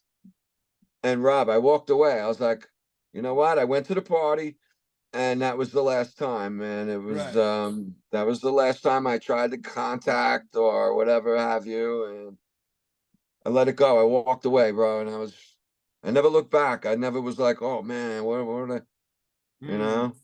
And if you look into the story of Guns N' Roses, it wasn't on roses, right? They had No, a lot of bro. stuff going on in the band with alcohol addiction, drugs, stuff like that. Yeah. I mean, Yeah, Slash I is ended up backstage in Florida with them one time when they got see, I saw them when they were in clubs when a couple hundred people were there, walking back and forth to the bar, hanging out, buying actual drinks and partying backstage with Erin Everly, the Oh Everly brothers' yeah, yeah. daughter. Man, I was like right there with all that stuff. It was so cool. But then right away, man, very quickly, they started opening for Motley Crue. And I ended up with like 10 people driving to Florida. And I ran into Axel on Thanksgiving. And I'm like, hey, what are you doing here? And he's like, I'm on a tour with Motley Crue. The question is, what are you doing here? And I told him, I'm like, bro, we just drove for 2 hours and I found a case of beer in this town. It's Thanksgiving and there's nothing out there. Why don't you come hang out? He was like, oh yeah, what do we went back in the hotel room and I was hanging out with him and got better seats, backstage passes. The backstage passes all got stolen from us. So we didn't make it. Bro, what a crazy story. They had the third show. We ended up buying more tickets. And then I'm screaming for the roadie who I knew. And he turns around. He's like, "Wow." He was like, oh my God, what happened to you guys? I told him the tickets got stolen. He went and told Axel, and Axel sent the cops out looking for us. So I grabbed whoever was with me. I'm like, come on, let's go. Security escorted us backstage. Fucking great, man. Oh man, So that's a great story, Gene. Oh, it was fun, man. we should It do was, a backstage story episode. bro.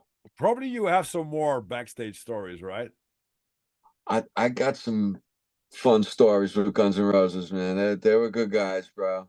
Oh man, They were I cool, love man. them. It's I don't know. You know what? I I was hoping this came up when you asked my favorite bands and you mentioned it, but I don't know if this looks familiar to you. You ever seen that shirt with these guys? Oh, what? Holy crap! Does that shirt look familiar? Yeah. Because I gave him that shirt, or this shirt right here on this album. I gave him that. Oh, I And did. what's that album? Because I never saw that cover. That's a bootleg album my sister found. I swear to God, bro. And the album is a show that I met them at from New York backstage. The whole thing is like, what the fuck happened here? How did this come to be? there was, bro, I can't explain it. I got Slash's autograph. He drew that smiley face on my jacket and signed it. That was the last time I saw him, man. He was like, yo, let me see your jacket. He takes a Sharpie, draws the smiley face. 1987 Slash. I was like, wow, this is so great. And I told him, I'm like, yo, man, you know, this is probably the last time we're gonna see each other, right? I grabbed a pick out of his guitar case. I was like, can I have one of those? He was like, take what you want, man. Yeah. I'm like, all right. They were Oh, fucking great dudes, man. They really were. yeah. So much Oh fun, man. man. Love that. Oh shit. People, listen to this shit. I love it. Oh man. Oh man. Okay, so we were heading to the fourth question now. So I'm time so isn't there bad. anyway. So, what's your favorite film, movie, or series? Ooh, my favorite series, Rob, is gotta be the original Planet of the Apes movies. Those five. I love those movies, bro. I have them. I have the TV show. Um, every once in a while I wear my Planet of the Apes shirt on Heliopsychosis. I wear Uh-huh. black. I don't wear a lot of stuff that says anything anymore. I don't like to advertise much of anything except for Flat Earth. I got a few Flat Earth shirts. Planet of the Apes would be my favorite. I love that stuff. So it's so like in our future, in our face. The whole series is just fantastic. But Cool. series, I don't really know. You got me there, bro. I'm gonna have to mail that one in, I think. I don't know if I have a favorite series.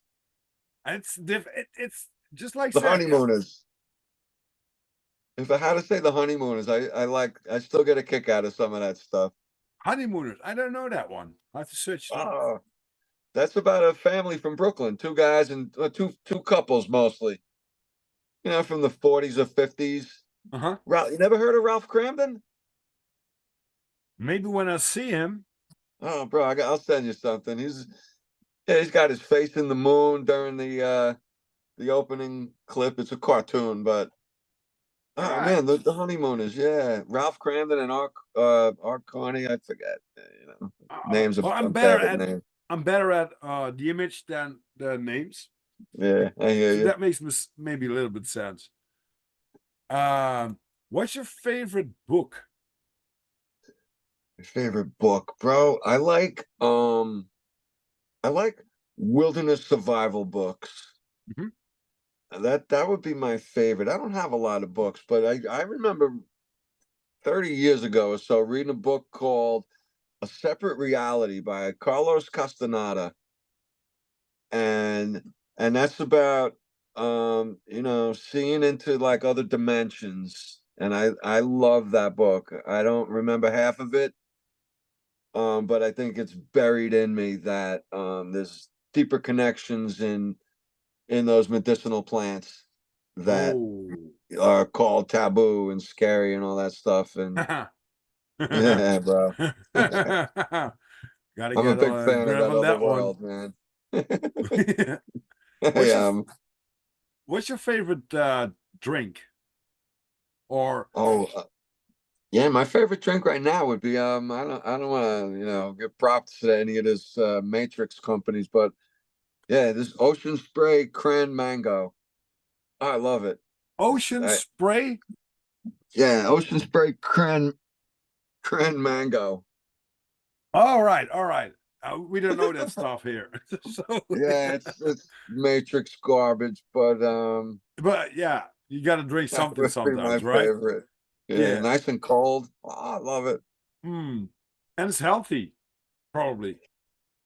I hope so. Yeah. What's your A favorite big food? company. My favorite food, brother, is pizza from Brooklyn or bagels. Pizza and bagels from Brooklyn. If I had Oh a man, yeah. 2024 is going to Uh, be the year. You know that, right? It's going to be the year. This is the switch is going to be turned on in a few weeks. So that means I have to go to America. and I have to get some pizza and bagels in New York. Probably Oh, gonna bro. hang around also with Nathaniel Gillis because he's from New York too, right? Who's that? Nathaniel, the demonologist. Oh, I really? oh no, Oh, oh I think he loves New York. Oh, I don't know about that. Sure, I'm not sure. all right. Nah, if he's close, then I'd love to hook up with any of the brothers.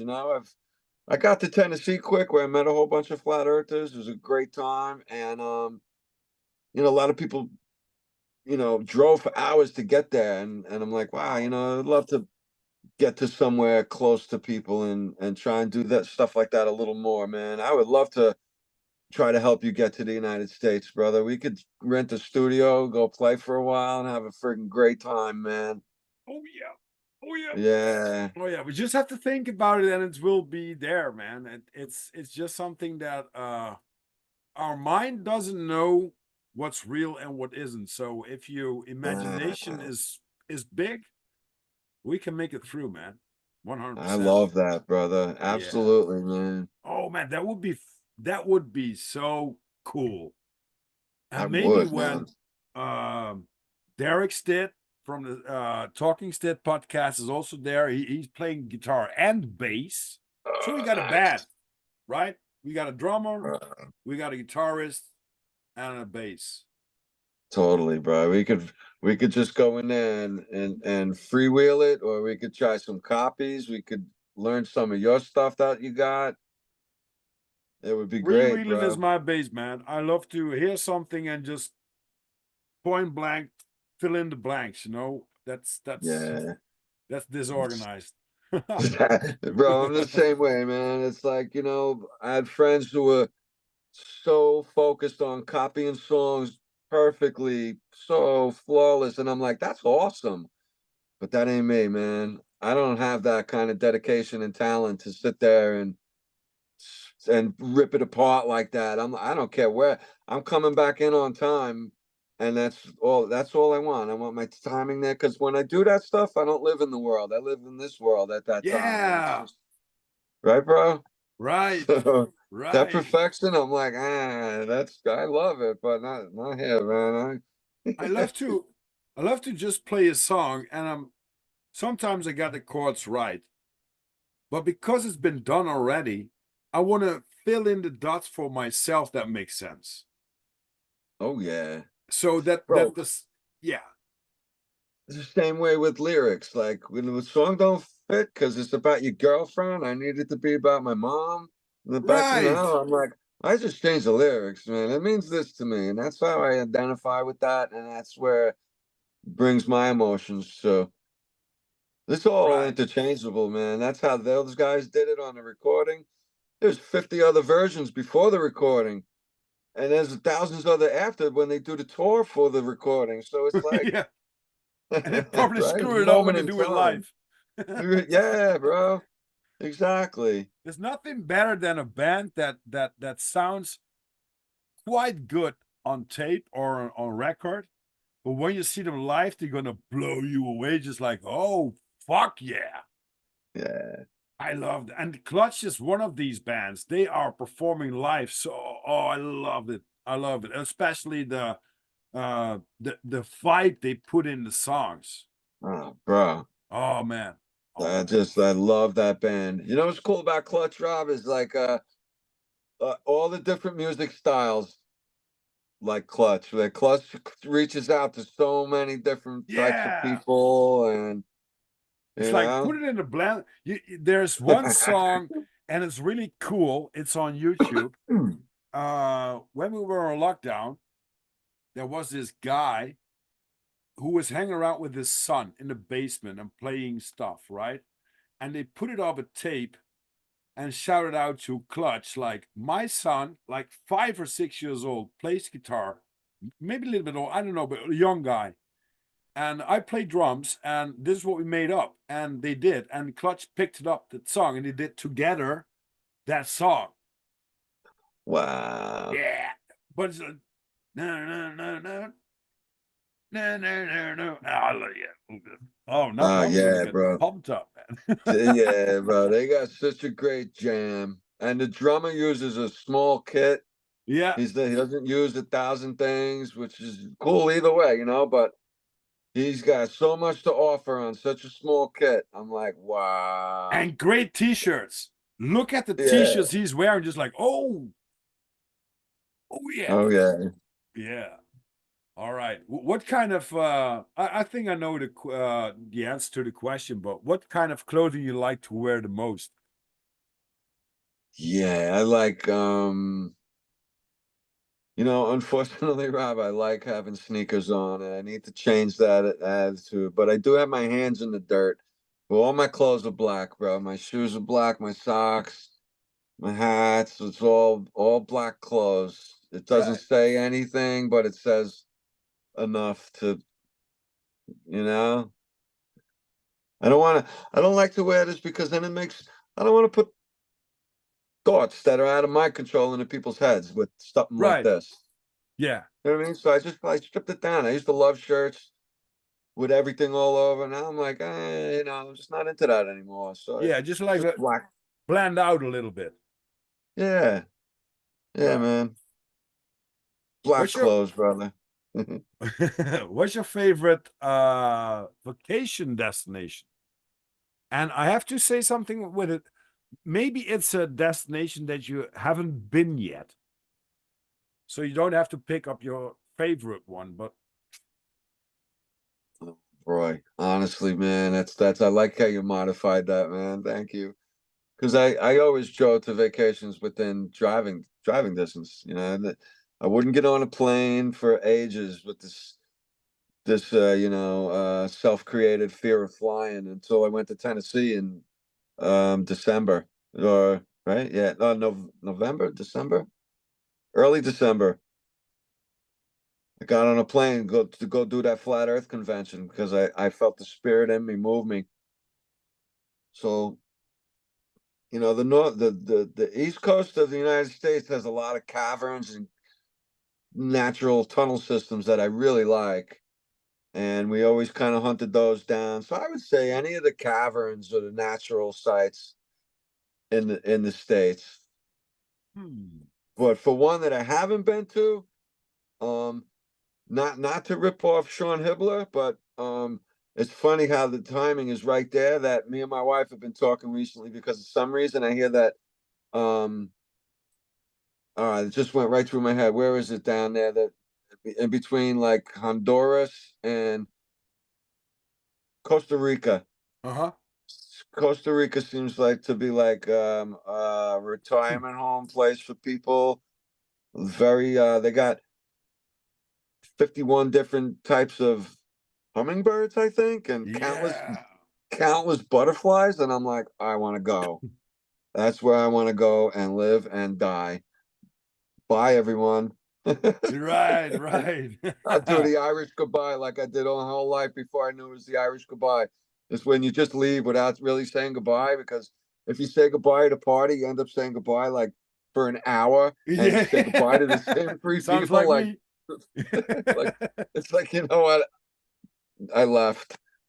Yeah, yeah. Funny story. I was living upon a flat and or apartment with 3 stories high. It was on the upside, and there were living 2 Irish guys down on me. And once we had this drinking night, and they said, Rob, why God made them Irish drink?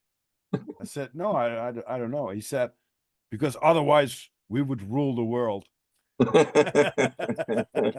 You probably know, they would if they wouldn't drink, right? That's that's where alcohol was on prohibition for only 13 years here, and hemp and marijuana was 100 years. Right. What's your favorite quote, Gene? Oh, I got one that kind of changes. It's from this to that to current events and today, tomorrow, week, and that goes something like you might have heard this, that all human beings have a commonality and an interest, and can find any other human being intriguing, whether it's you know like a science interest or historical interest, emotional interest, spiritual interest, sexual, physical interest, and I learned that recently through a real good friend of mine, and I'm talking to him right now, man. I love that. That is so true, and it really rings with me, man.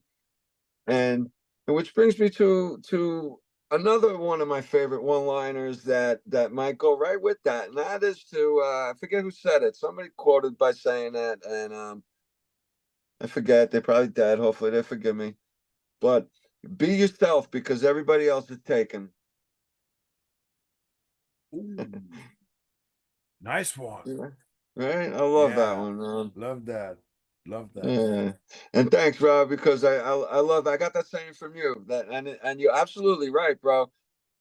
The school system, the politics and religious system stripped us of our individuality where we can all shine to each other and we understand that we're all geniuses and we're all brilliant and we're all creators and we're all here to love each other and bring each other up and enhance each other's abilities and not compare and compete and stifle and step on and like I want to bring my brothers and sisters up. Right. That's all I want to do, man, is Right. enhance where you like life and cheer you on there as long as it's good, right? Now I don't decide who's good, but there's this, there can be a commonality of what's good in this world and what's really not so great for the communities and the world we're in. And I think we could all probably come to some sort of an agreement where, if I'm acting out of hand, my community comes and helps fix me Mhm. with love and caring and understanding and say, hey, man, hold on. Right. This is, this is not Right. how we do things. So that's what I'm here trying to enhance and my brothers and sisters and learn from and teach too, man. If anybody's willing to hear me out. Yeah, I love to, man. Love to. And Yeah, what's thank you, your bro. last question already, man? What's your life's motto? Wow, my life's motto. I don't know, bro. That's another good one. I think you got me. I don't know if I have a real motto. Like be true to yourself. Don't lie to yourself, kind of. You know when something's wrong or right, and Yeah. you're acting on it. So don't act in a way that's only going to enhance you, kind of me.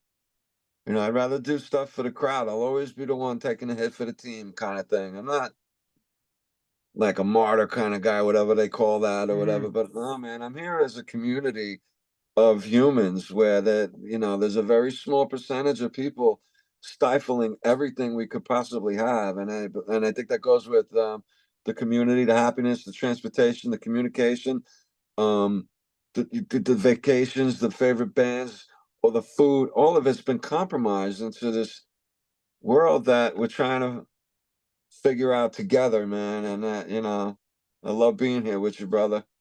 I'm happy we met. And, Yeah, Vika, thanks man. again, bro. All you Yeah. guys out there, everybody that I'm not mentioning, Snake, Firmamental, Melodome. Guys, I'm sorry that I'm not mentioning all your names, but it becomes overwhelming, and there's been a flood lately, and I'm like, wow, a And little ladies and gentlemen, overload. you have to be aware that this is Gene just lost his virginity because it's his first podcast. So don't be hard on him when Please, I know I'm not going on and on and on, but I'm just happy to be here, everyone. Yeah, man. I Oh man, am. thank you for hopping on Disorganized Productions and for everyone out there, Gene. How can they contact you? Oh, me, I'm on, I go by Gene-Edited. It's, maybe obviously edited the name, because when I was adopted, my name rhymes and I never liked it anyway. And I'm like, oh, no, anybody ain't calling me that forever. And you know what? So I changed my name because, you know what? You can find out who I am. Locks are to keep the honest people out, Rob. So I'm out there. Um, Gene-Edited on Facebook, Instagram, Telegram, TikTok. I don't have my own. I I don't have my own YouTube active, but I could be found on Vikka Draziv, Truth in Plain Sight, on the live there. You go there. I'm on almost every single live for the past 2 years and 200 shows. Oh, sorry, 2 years and 100 shows. Yeah. Again, my brother comes up again. He's I such a love it, great man. dude, man. And I love how he talks and how he brought me in. And I was like, what is going on? I asked myself, I'm like, I got to trust my Scorpio here, my instinct to tell me what goes on. And I was like, Vika's the guy, man. That's it. I'm staying here with him. And I was like, what is he? I don't understand why he picked me. And I'm like, I trust him and his instinct. Later to find out that he's a Scorpio also. And I'm like, that's because he's my brother and he knew it. And I'm like, wow, Wow. that's the angels talking. I love it, man. It's, I couldn't write this any better, bro. I really couldn't. Oh, love, man. Love to you Yeah. all. And for all your listeners, I hope you enjoyed this episode. And wherever you are on this beautiful plain planet, have a beautiful morning, beautiful day, or beautiful evening.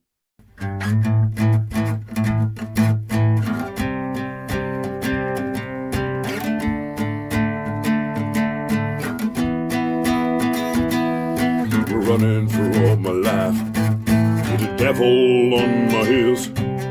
He wasn't always kind, and he couldn't fulfill my dreams.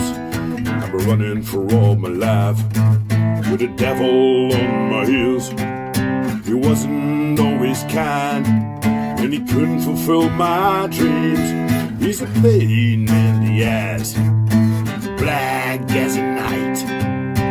God, show me the light.